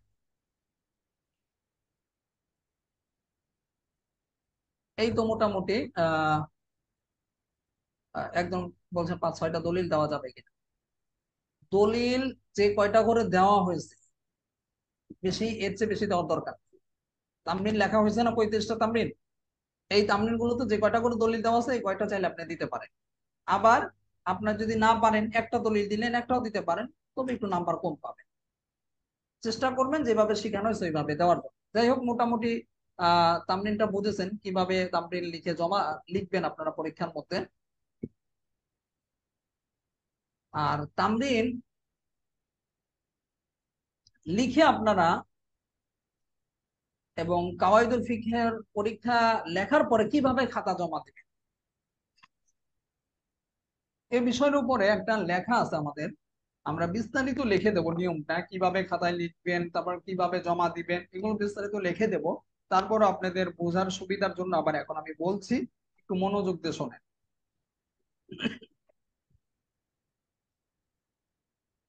আমাদের পরীক্ষা শুরু হবে বাদ মাগরিব অর্থাৎ নামাজের পর সন্ধ্যা 7টার সময়। সন্ধ্যা 7টার সময় পরীক্ষার প্রশ্ন মাদ্রাসার যে হোয়াটসঅ্যাপ গ্রুপ আছে এই হ্যাঁ, নাম ঠিকানাও দিতে হবে, সব দিতে হবে। একজন জিজ্ঞেস করলেন, নাম ঠিকানা দিতে হবে কিনা তামরিনে? জি, দিতে হবে। যা যা লেখানো হয়েছে নাম ঠিকানা উত্তর প্রদানে। এখন উত্তর প্রদানে গিয়ে লিখে আপনি ওই তামরিনের মধ্যে যার নাম দেওয়া আছে ওইটাই আবার মুখস্থ করে দিন। এখানে উত্তর আপনি দিচ্ছেন, তো করে অনেকে। আবার কি করে, উত্তর দিতে গিয়ে যেমন অ্যাপসের মধ্যে দেখবেন যে আমার নাম আছে, অ্যাবসেন্ট পরীক্ষার মধ্যে আমার নাম লিখে দিচ্ছে। আমার নাম লিখলে তো ভাই হবে না, বুঝছেন? এই কম, এই কাজ করেন না কিন্তু। আমার নাম আছে, আমার নামই দিয়ে দিচ্ছে উত্তর, মানে উত্তর নিরীক্ষণে রায়হান জামিল সাহেব। আমার নাম লিখলে কিন্তু মানে আমি লিখেছি বোঝাবে, এখানে আপনার নাম দিতে হবে। আপনি যে লিখেছেন এটা, হ্যাঁ ভালো কথা বলেছেন। উত্তর প্রদানেও লিখতে হবে, আপনার নাম লিখবেন। অথবা তামরিন সম্পাদনা করে যার নাম লেখা হয়েছে বা যার তামরিন সম্পাদনা করেছে তার নাম আবার লিখেন না, আপনার নাম এখানে লিখবেন, কারণ আপনি এখানে পরীক্ষা, আপনি লিখছেন এই তামরিনটা। তারপরে সর্বশেষে গিয়ে আপনার আল্লাহু আ'লাম বিসওয়াব এগুলো লিখবেন। এভাবে লিখে একটা করে প্রশ্ন শেষ করবেন। তারপর দ্বিতীয় প্রশ্ন লিখবেন। সাধারণত দুই তিনটা প্রশ্নই থাকে, দুই তিনটা তামরিন থাকবে, ছোট ছোট তামরিন, বেশি থাকবেন। আচ্ছা, আমরা এখন একটু বিস্তারিত আলোচনায় যাই, এরপরে যদি আরো কোনো প্রশ্ন থাকে আপনারা করেন। আচ্ছা, যেটা বলছিলাম, বাদ মাগরিব সন্ধ্যা 7টার সময় পরীক্ষার প্রশ্ন মাদ্রাসা হোয়াটসঅ্যাপ গ্রুপে দেওয়া হবে। এরপরে আমাদের যে ছাত্র ভাইয়েরা আপনারা দিস্তা খাতার মধ্যে লিখবেন। দিস্তা খাতা আশা করি সবাই চিনেছেন, মানে যেটা আপনারা পরীক্ষার মধ্যে লিখে থাকেন সাধারণভাবে। আপনারা মাদ্রাসা পরীক্ষার সময় যে খাতার মধ্যে লেখেন, আলাদা খাতা থাকে, মাদ্রাসার পক্ষ থেকে দেওয়া হয়। আমাদের পরীক্ষা যেহেতু অনলাইনে, আপনারা নিজেরা আহ 2-3 পৃষ্ঠা 4 পৃষ্ঠা 2-4 টাকা লাগতে পারে, এটা কিনে নেবেন। কিনে দিস্তা খাতাগুলো যেভাবে সাজাতে হয় আপনারা তো জানেন, সবাই পরীক্ষা দিয়েছেন, ওইভাবে সাজাবেন। সাজানো মানে কি, ফুল টুল এঁকে মেকে একবারই করে ফেলবেন না, এগুলো না। মানে চারপাশে আপনি স্কিল দিয়ে তার রোলার দিয়ে আপনি সুন্দর করে দাগ টেনে নিলেন, যাতে করে আপনার লেখাগুলো সোজা থাকে। আবার লেখা সোজা রাখার জন্য অনেকে জিজ্ঞাসা করেন, ওস্তাদ জি আমি কি এখানে কলম দিয়ে দাগ দিয়ে নিতে পারবো কিনা? না, কলম দিয়ে দাগ দিয়ে নেওয়া যাবে না। তবে আপনি চাইলে পেন্সিল দিয়ে দাগ দিতে পারেন। কলম দিয়ে দাগ দিলে লেখা সুন্দর দেখাবে না, খারাপ দেখাবে। আবার বাংলা খাতায় লেখা যাবে না, অঙ্ক খাতার মধ্যে লিখতে হবে। এমনকি ইংরেজি খাতা এই টাইপের দাগ দেওয়া খাতার মধ্যে লেখা যাবে না। পরীক্ষা যেন মনে হয় যে আপনি পরীক্ষা দিচ্ছেন, পরীক্ষার মধ্যে যেভাবে লেখে ওই সিস্টেমে, শুধু অনলাইনে হবে এটাই। বাকি সব সিস্টেম অফলাইনে পরীক্ষার মতো। নির্দিষ্ট খাতার মধ্যে লিখবেন, দাগ দিয়ে লিখবেন। এরপরে গুরুত্বপূর্ণ কয়েকটা বিষয় আছে, যেমন আপনাদের পৃষ্ঠা নাম্বার লিখতে হবে, অবশ্যই পৃষ্ঠা নাম্বার লিখবেন। 1 নাম্বার পৃষ্ঠায় 1 লিখে রাখবেন উপরে, বাংলাতে 1 1 লিখে রাখলে আমরা বুঝবো। তারপর 2 নাম্বার পৃষ্ঠায় 2 লিখে রাখবেন উপরে। উপরে মাঝ বরাবর লিখলেই ভালো, একবার উপরে সাইডে। 1-2 নাম্বার পৃষ্ঠা কেন লিখবেন, কারণ হলো আমরা যাতে বুঝতে পারি যে আপনি কোন উত্তরটা, কোন পৃষ্ঠার পরে কোন পৃষ্ঠা লিখেছেন। এতে করে আমাদের উত্তরটা বুঝতে এবং বের করা সহজ হয়। অনেকে আছে পৃষ্ঠা নাম্বারটা লেখেন না। অনেক ছাত্র বাইরে বলটা করে, আর এতে করে আমাদের কি হয়, খুব কষ্ট হয় উত্তর মিলাতে গিয়ে। অনলাইনে খাতা দেওয়া খুব কষ্ট, যেটা অফলাইনের মতো না। অনলাইন একবার ছোট করতে হয়, একবার বড় করতে হয়, একবার জুম করতে হয়, প্রচুর ঝামেলা। অনেকে মনে করেন অনলাইনে পরীক্ষা দিলে কি হয়েছে, একবার তো সহজ। না ভাই, অনলাইনে আরো কষ্ট বেশি। যাই হোক, আপনারা দিস্তা খাতার মধ্যে লিখবেন। আর রুলার দিয়ে দাগ টাগ এগুলো আগেই আপনার আসরের সময়ই, আসরের পর পর এগুলো রেডি করে রাখবেন। প্যাড খাতার মধ্যে, হ্যাঁ প্যাড খাতায় লিখবেন। প্যাড খাতাগুলো ছোট থাকে, আবার পাশে পাশে গুলো গোল গোলই থাকে, আবার ডাক্তারের ছাপ থাকে। এটা লিখবেন না, 2-3 টাকা খরচ করেন। 2-3 টাকা খরচ করলে তো অনেক ক্ষতি হয়ে যাবে। একটা পৃষ্ঠার দাম হয়তো 1 টাকা নিতে পারে, অথবা 2 টাকায় নিল। একটু কষ্ট করে 2-3 টাকা দিয়ে খাতাগুলি কিনে নেবে। আর কেউ যদি মনে করেন যে আমি খাতা কিনতে পারবো না, আমি তো পরীক্ষার ফি দিয়েছি, আসলে ঠিক আছে ভাই, আপনার খাতা কিনতে হবে না, আপনি সরাসরি ঢাকায় আসেন। আসার সময় 1000 টাকা খরচ লাগবে, যাওয়ার সময় 1000 টাকা খরচ লাগবে, এখানে থাকবেন খাবেন এই জন্য আবার কয়েক হাজার টাকা খরচ, তারপরে আবার 4-5 এক সপ্তাহ, এখন তো 2 দিনের জন্য ছুটি নিয়ে আসতে হবে, 2 দিনের জন্য ছুটি নিয়ে আসবেন, বার্ষিক পরীক্ষার সময় 1 সপ্তাহ ছুটি নিয়ে আসবেন, 1 সপ্তাহ খাওয়ার জন্য প্রতিদিন 100 টাকা করে ধরলে 700 টাকা, যাও আসা 2000 টাকা ভাড়া, তাহলে আপনি খাতাও পাবেন, সব পাবেন। বেশি যারা বোঝে, তা আলহামদুলিল্লাহ এই বছর আমি দেখলাম এরকম ছাত্র পাইনি একজন। কেউ কেউ আছে 300 টাকা পরীক্ষা ফি দেওয়ার পরে খাও খাও লাগিয়ে দেয়, হ্যাঁ এই পরীক্ষা অনলাইনে দেবো, 300 টাকা কেন পরীক্ষার ফি দেবো। বিগত বছর আমরা এরকম 2-1 জন পেয়েছি। যখন বুঝিয়ে দিয়েছে বিষয়টা এই যে ব্যাপার, বললাম যে আচ্ছা ঠিক আছে ভাই, আপনার অনলাইনে পরীক্ষা দিতে হবে না, আপনি অফলাইনে আসেন। তখন তার আবার মাথার মধ্যে হুঁশ ফেরে, হ্যাঁ হ্যাঁ, অফলাইনে গেলে তো আমার আরো বেশি খরচ, এখানে আমার 300 টাকার মধ্যে হয়ে যাচ্ছে। তখন আরো বেশ কিছু কারণ আছে, ওইগুলো বললাম না। যাই হোক, আপনাদের মধ্যে আলহামদুলিল্লাহ এরকম ছাত্র আমরা পাইনি এই বছর, কেউ এখনো পর্যন্ত এটা নিয়ে কোনো এতেরাজ করে নাই যে কেন 300 টাকা নেওয়া হচ্ছে। যদিও আমরা জানি মক্তবেও এর চেয়ে পরীক্ষার ফি বেশি নেওয়া হয়, হেফজোখানায় এর চেয়ে বেশি নেওয়া হয়, আর আপনারা ইফতাতে পড়ছেন, 300 টাকা অনেক বেশি না? আরো ইফতা বিভাগে আরো বেশি করে পরীক্ষার ফি নেওয়া হয়ে থাকে, অন্যান্য জায়গায় অনলাইন আরো বেশি নেয়, আমরা অনেক কম নিই। যাক, ওটা ভিন্ন বিষয়। আমি যেটা বলছিলাম, পরীক্ষার উত্তরগুলো আপনারা কোথায় লিখবেন? তিস্তা খাতার মধ্যে লিখবেন।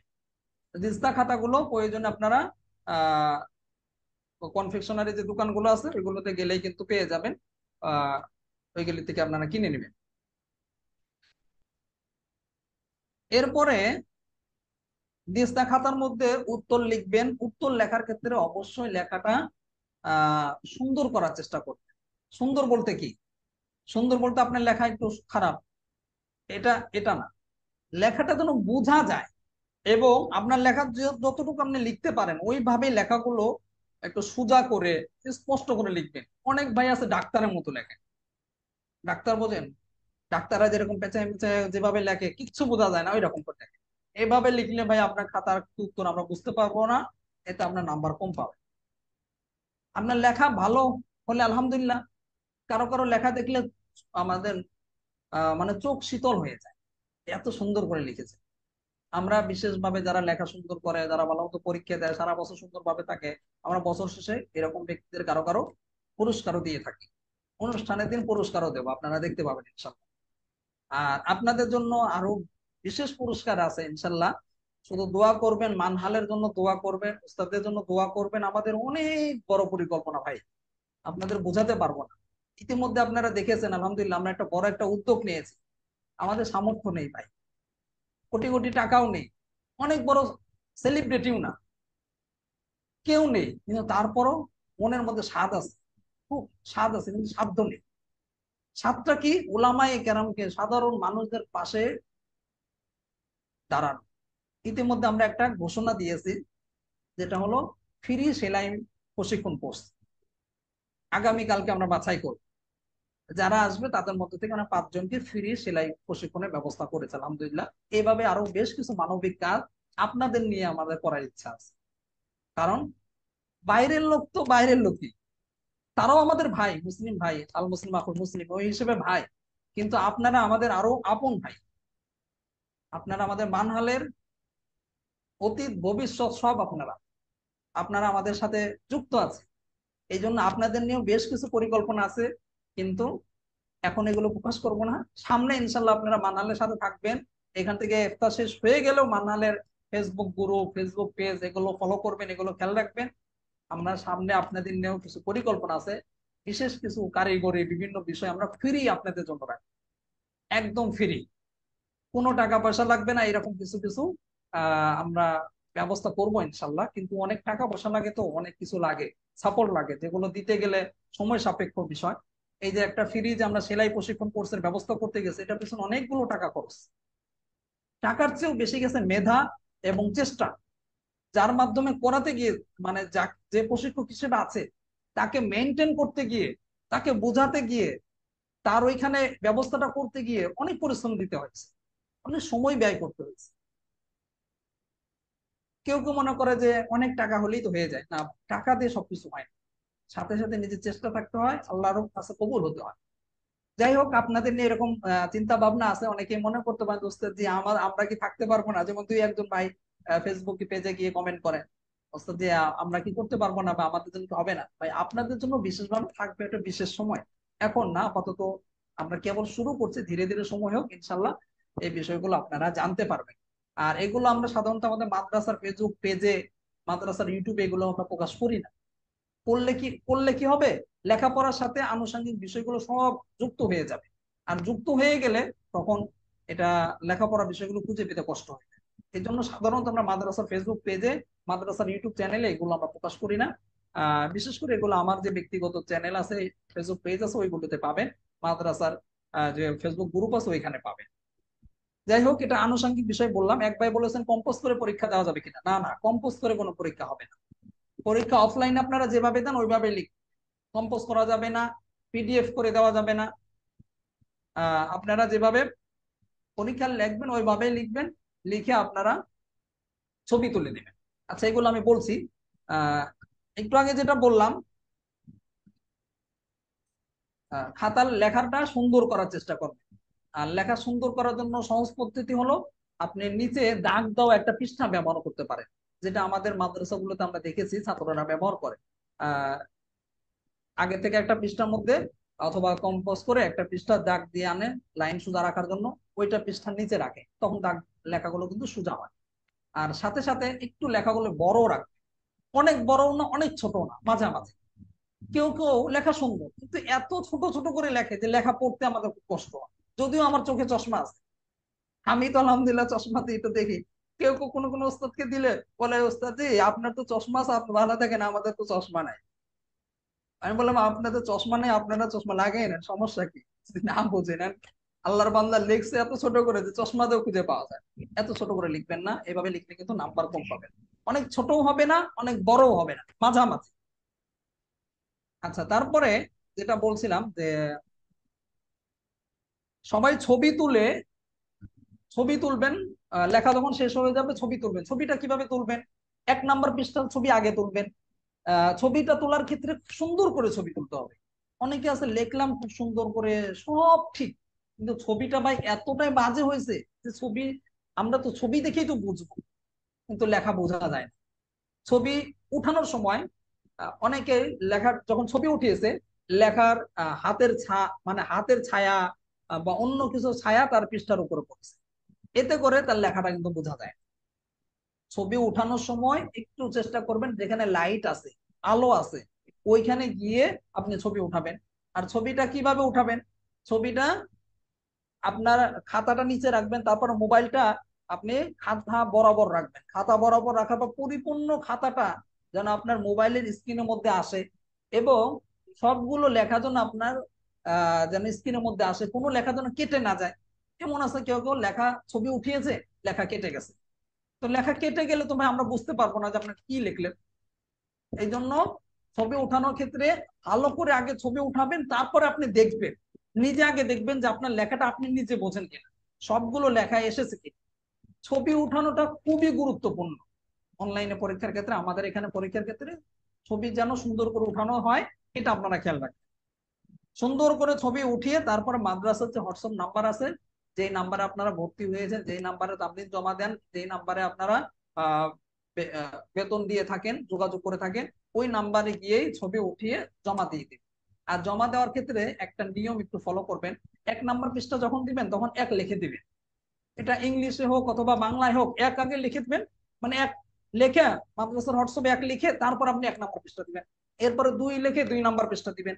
এভাবে দিলে কি হয়, আমাদের 1 নাম্বার পৃষ্ঠা 2 নাম্বার পৃষ্ঠা এটা পেতে খুঁজে বের করতে সহজ হয়, আমাদের উত্তরগুলো মিলাতে সহজ। 1 নাম্বার 2 নাম্বার 3 নাম্বার এভাবে লিখে দিবেন আর পৃষ্ঠাগুলি দিবেন একটা একটা করে। কিভাবে পৃষ্ঠাগুলো দিবেন বুঝেছেন তো? মানে যেভাবে একটা করে আপনার ছবি দিয়ে থাকেন হোয়াটসঅ্যাপ, ওইভাবেই মাদ্রাসার হোয়াটসঅ্যাপে ছবি তুলে তুলে পরীক্ষার উত্তরপত্র গুলো 1 2 3 4 5 এভাবে লিখে লিখে একটা করে 1 লিখবেন, তারপর 1 নাম্বার পৃষ্ঠা এভাবে দিবেন।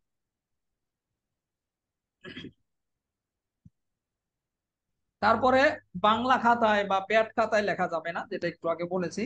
দিস্তা খাতার মধ্যে লিখতে হবে, প্রয়োজনে 2-3 টাকা দিয়ে আপনারা দিস্তা খাতা কিনে নেবেন। আরেকটা হলো গুরুত্বপূর্ণ বিষয়, খাতার মধ্যে প্রথমেই আপনি যখনই খাতায় লেখা শুরু করবেন, সর্বপ্রথম আপনি কি লিখবেন? সর্বপ্রথম লিখতে হবে আপনার নিজের নাম লিখবেন, প্রথমে মাদ্রাসার নামটা লিখবেন, তারপর নিজের নাম লিখবেন, রোল নাম্বার লিখবেন। অনেকে আছে সব লিখেছে, রোল নাম্বার লেখেন। ভাই রোল নাম্বার যদি না লেখেন, আপনার নাম লেখেন, তাহলে কিন্তু আমরা বুঝবো না যে আপনি কে। লিখলেন মাহমুদুল হাসান, ভাই মাহমুদুল হাসান তো 4-5টা 10টা রয়েছে, কোন মাহমুদুল হাসান আপনি আমরা কিভাবে বুঝবো বলেন? এই বুঝার জন্য আবার অনেক সময় এমন হয় ছাত্র ভাইদেরকে জিজ্ঞাসা করতে হয়, ফোন করতে হয়, অনেক পেরেশানি যায় আমার। এই পেরেশানিটা যেন না হয়, এই জন্য অবশ্যই দাখিলা নাম্বার যেটা আছে, আপনাদের রোল নাম্বার যেটা আছে, এটা অবশ্যই আহ খাতার মধ্যে কিন্তু লিখবেন, সাথে সাথে নিজের নামটাও লিখবেন।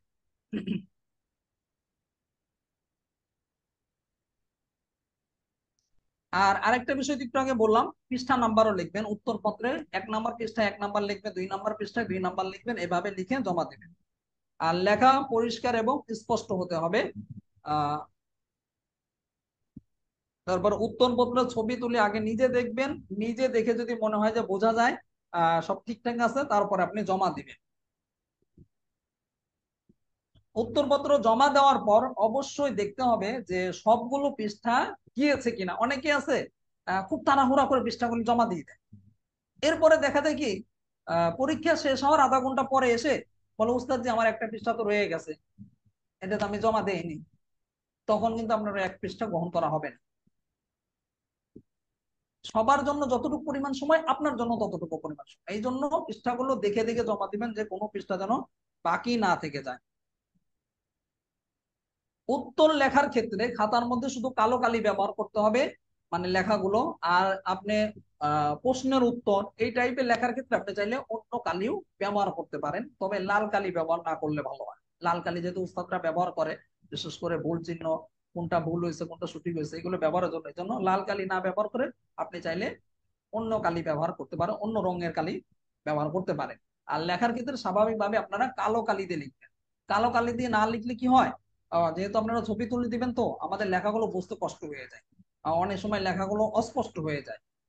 এই জন্য সবাই কালো কালি দিয়ে লিখবেন। শুধু প্রশ্নের উত্তর, 1 নং প্রশ্নের উত্তর, এগুলো আপনারা চাইলে ভিন্ন কালি দিয়ে লিখতে পারেন।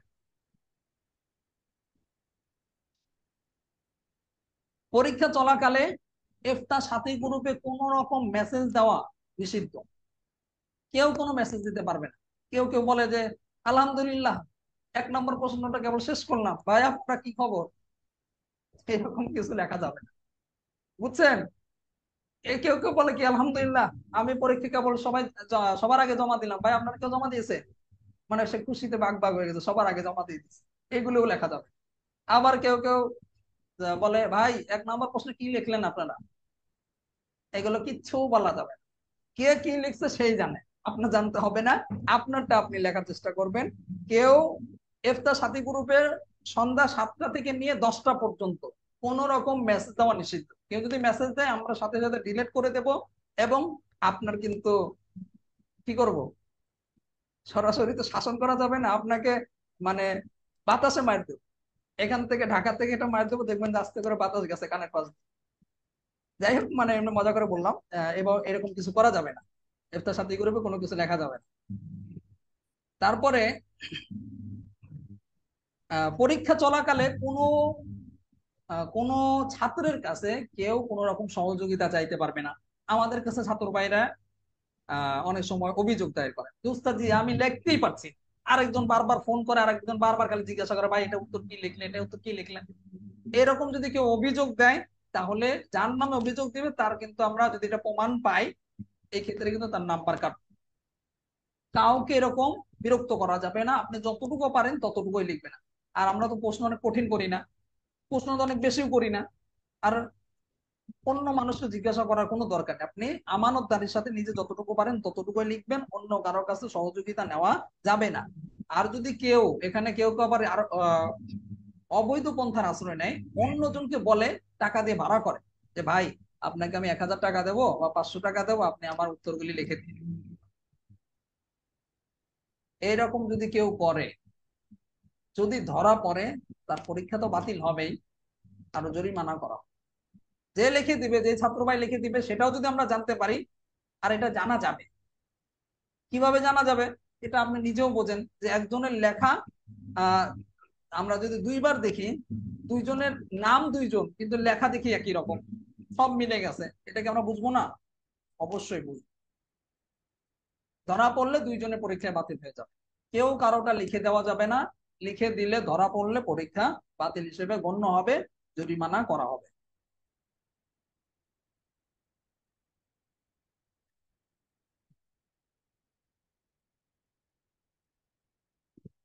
তারপরে গুরুত্বপূর্ণ একটা বিষয় হলো, কোনো ছাত্র ভাই যদি কোনো ওজোর দেখিয়ে, অসুস্থতা বা বিয়ে শাদী, যদি এরকম কোনো ওজোর দেখিয়ে যদি পরীক্ষায় অংশগ্রহণ না করে, বিশেষ করে প্রথম সাময়িক এবং দ্বিতীয় সাময়িক পরীক্ষা যদি অংশগ্রহণ না করে, তারপর আমরা যাচাই করব সত্যি সত্যি আপনার ওজোরটা ছিল কিনা।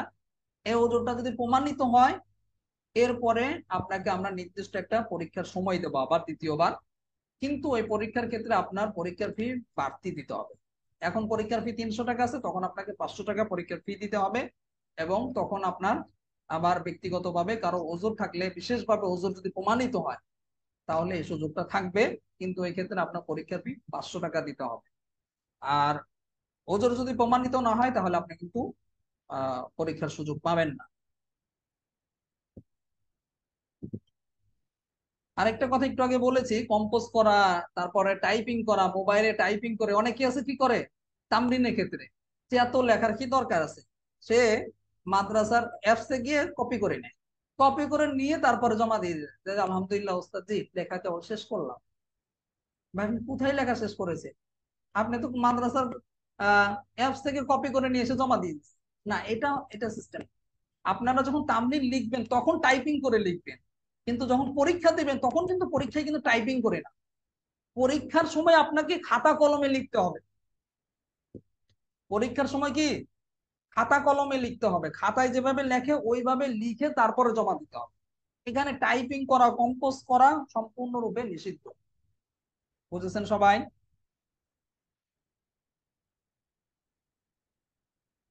যাই হোক, মোটামুটি এই কয়টা বিষয় আপনারা যদি সবাই খেয়াল করেন, তাহলে ইনশাল্লাহ পরীক্ষা সুন্দর হবে।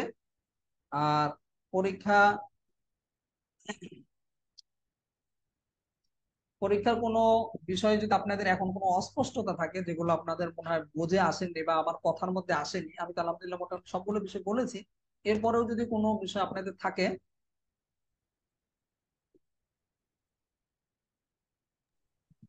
আসসালামু আলাইকুম। আচ্ছা, কোনো প্রশ্ন থাকলে আপনারা করতে পারেন। একবার প্রশ্ন করেছেন আর তিনি লিখিত ভাবে যে পরীক্ষার কি 10 মিনিট আগে খাতা জমা দিতে হবে। সাধারণত আমরা যেটা বলে থাকি যে 10 মিনিট আগে পরে খাতা জমা দেওয়ার কোনো বিষয় না, ঠিক 10টার ভিতরে খাতা জমা দিতে হবে। 10টার পরে খাতা জমা দিলে পরীক্ষা বাতিল হিসেবে গণ্য হবে। এই জন্য আমরা যেটা করি, পরীক্ষার 15 মিনিট আগে আমরা আবার মাদ্রাসা গ্রুপে একটা মেসেজ দিই যে আর মাত্র 15 মিনিট বাকি আছে, সবাই তাড়াতাড়ি লেখা শেষ করে খাতা জমা দিয়ে দেয়। 10টার পরে খাতা জমা দিলে কিন্তু খাতা বাতিল হয়ে যাবে, পরীক্ষা বাতিল হয়ে যাবে। এটা ভালোভাবে। হজরত জি, আমার প্রশ্ন একটা। জি প্রশ্ন বলেন। হচ্ছে এই মোসান্নেফের জীবনী যদি লেখেন, এতটুক যে প্রশ্ন করা হয়, তাহলে তো ওখানে বহু লিখতে হবে হজরত। জি। মোসান্নেফের জীবনী লিখতে যদি বলেন, তাহলে তো এখানে অনেক লিখতে হবে, তাই বলতেছিলাম। না না, অনেক লিখতে হবে না। আমরা যে মোসান্নিফের জীবনীটা, বিশেষ করে এই যে কাওয়াইদুল ফিকের যে জীবনীটা আলোচনা করা হয়েছে, আপনি জি। যদি অনেকও লেখেন, 1 পৃষ্ঠা হবে। 1 পৃষ্ঠা লেখা অনেক না। আপনি এফতা বিভাগে পড়ছেন, একটা প্রশ্নের উত্তর 1 পৃষ্ঠা লিখবেন, প্রশ্নই থাকবে 3-4টা, 3-4 পৃষ্ঠা আপনি লিখবেন না? অনেক লেখা। এখন আপনি বলতে পারেন যে উস্তাদ জি বিভিন্ন সরাসরি ওয়াতের মধ্যে তো 4 পৃষ্ঠা 10 পৃষ্ঠা। না, এত কিছু লাগবে না। আপনি মূল মূল পয়েন্ট গুলো নিয়ে এসে 1 পৃষ্ঠার মধ্যে আপনি লিখে ফেলবেন। মূল মূল পয়েন্ট কি হতে পারে? মোসান্নিফের নাম, তার পিতার নাম, জন্মসাল, তারপরে আহ কি তার শিক্ষা জীবন, তার লিখিত কিতাবাদির নাম, এই যে যে মূল মূল কয়েকটা পয়েন্ট আছে না, এগুলো লিখবেন। এগুলো লিখে দিলে হয়ে যাবে। বিস্তারিত সব লেখার দরকার নেই। মোটামুটি হাফ পৃষ্ঠা 1 পৃষ্ঠার মধ্যে লিখলেই চলে। যে এরপরে কোনো প্রশ্ন থাকলে জি বলতে হজরত। পারেন।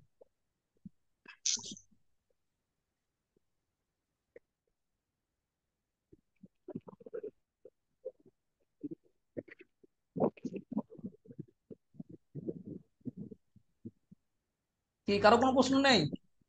পরীক্ষা ওস্তাদ যে বিষয়ে কাওয়াইদুল ফিকির কয়টা প্রশ্ন আসবে জোর? এটা তো উত্তর দিয়েছি যে প্রশ্ন মোট 3টা প্রশ্ন আসবে, তবে এই 3টা প্রশ্নে ছোট ছোট জুজ থাকবে। লেখা অনেক বেশি না, আধা ঘন্টার মধ্যে লেখা শেষ হয়ে যাবে।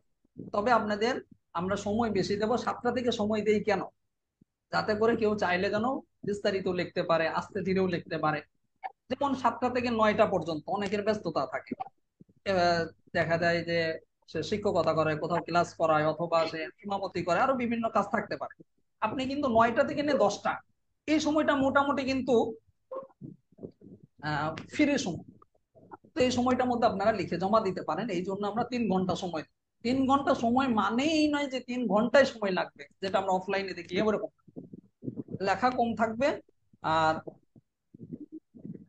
আরেকজন জিজ্ঞাসা করেছেন যে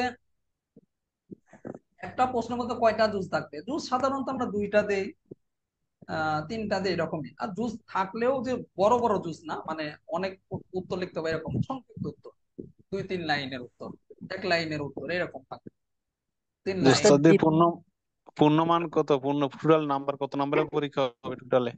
পরীক্ষার নাম্বার কত থাকবে এটা তো বলা হয়েছে, এলান দিয়ে বলা হয়েছে, 20 নম্বরের পরীক্ষা হবে। আপনাদের প্রথম সাময়িক এবং দ্বিতীয় সাময়িক পরীক্ষা 20 নম্বরের হবে। আর এই 20 নাম্বার গুলো আবার বার্ষিক পরীক্ষায় গিয়ে যুক্ত হবে। বার্ষিক পরীক্ষার সাথে প্রথম সাময়িক এবং দ্বিতীয় সাময়িক পরীক্ষাটা একটা সমন্বয় করা হবে। কিভাবে সমন্বয় করা হবে এটা আমরা বুঝবো। আপনাকে নিয়ে আপনার অত ফিকির করতে হবে না, বা আপনাদের ফিকিরের দরকার নেই। আপনাদের কাজ হলো ভালো করে লেখা, ভালো করে পড়া। এই জন্য গুরুত্বপূর্ণ হিসেবে, যেহেতু প্রথম সাময়িক পরীক্ষা বা দ্বিতীয় সাময়িক পরীক্ষার নাম্বারও যুক্ত হবে বার্ষিক পরীক্ষায়, এই 2টা পরীক্ষাকে আপনাকে গুরুত্ব দিতে হবে, গুরুত্ব সহকারে লিখতে হবে। মানে উস্তাদজি সবগুলো উত্তর মিলিয়ে 20 নাম্বার, তামরিন কাউদুল ফিকে, না না তারপর না, এগুলো টোটাল তামরিন 20 নাম্বার। তামরিন তামরিন পরীক্ষা আলাদা, কাওয়াইদুল ফিক আলাদা। কাওয়াইদুল ফিক 20 নম্বরের পরীক্ষা হবে, তামরিন পরীক্ষা 20 নম্বরের হবে। আবার উসুলে জি একটা পরীক্ষা জি হবে, ওইটা আবার 20 নম্বরের, আবার তামরিন আলাদা হবে 20 নম্বরের। দুইটা মিলে 10-10, এরকম মানে একটা পরীক্ষায় 20 নম্বরের। তবে জি বার্ষিক পরীক্ষার ক্ষেত্রে আবার সব মিলিয়ে 100 নম্বরের পরীক্ষা থাকে, বার্ষিক জি জি পরীক্ষা, বছর শেষে যে কয় পরীক্ষাটা। ওস্তাদের রেজাল্ট কবে দিবেন? জি, পরীক্ষার রেজাল্ট কবে দিবেন? পরীক্ষা দেন আগে। প্রথম সাময়িক আগে প্রথম পরীক্ষা সাময়িক পরীক্ষার পরীক্ষা পরীক্ষা দেন, উস্তাদজি তারপরে ইনশাল্লাহ। পরীক্ষায় দেয় না, রেজাল্টের পাগল হয়ে গেছে। জি উস্তাদজি তামরিনের ভালো লোক বিষয়ে তো। আসবে একটু বলা যাবে? জি, প্রশ্নের জন্যই তো আমি অপেক্ষা করছি। বলেন, আপনাদের পরীক্ষা সংক্রান্ত কোনো প্রশ্ন থাকলে বলেন। উস্তাদজি বলছিলাম যে তামরিন কয়টা আসবে? তামরিনের বিষয় তো বললাম, তামরিন সাধারণত আমরা 3টা বা 2টা প্রশ্ন, তামরিনের প্রশ্ন দিয়ে থাকি। এখানে কোনো জুজও জি থাকবে না।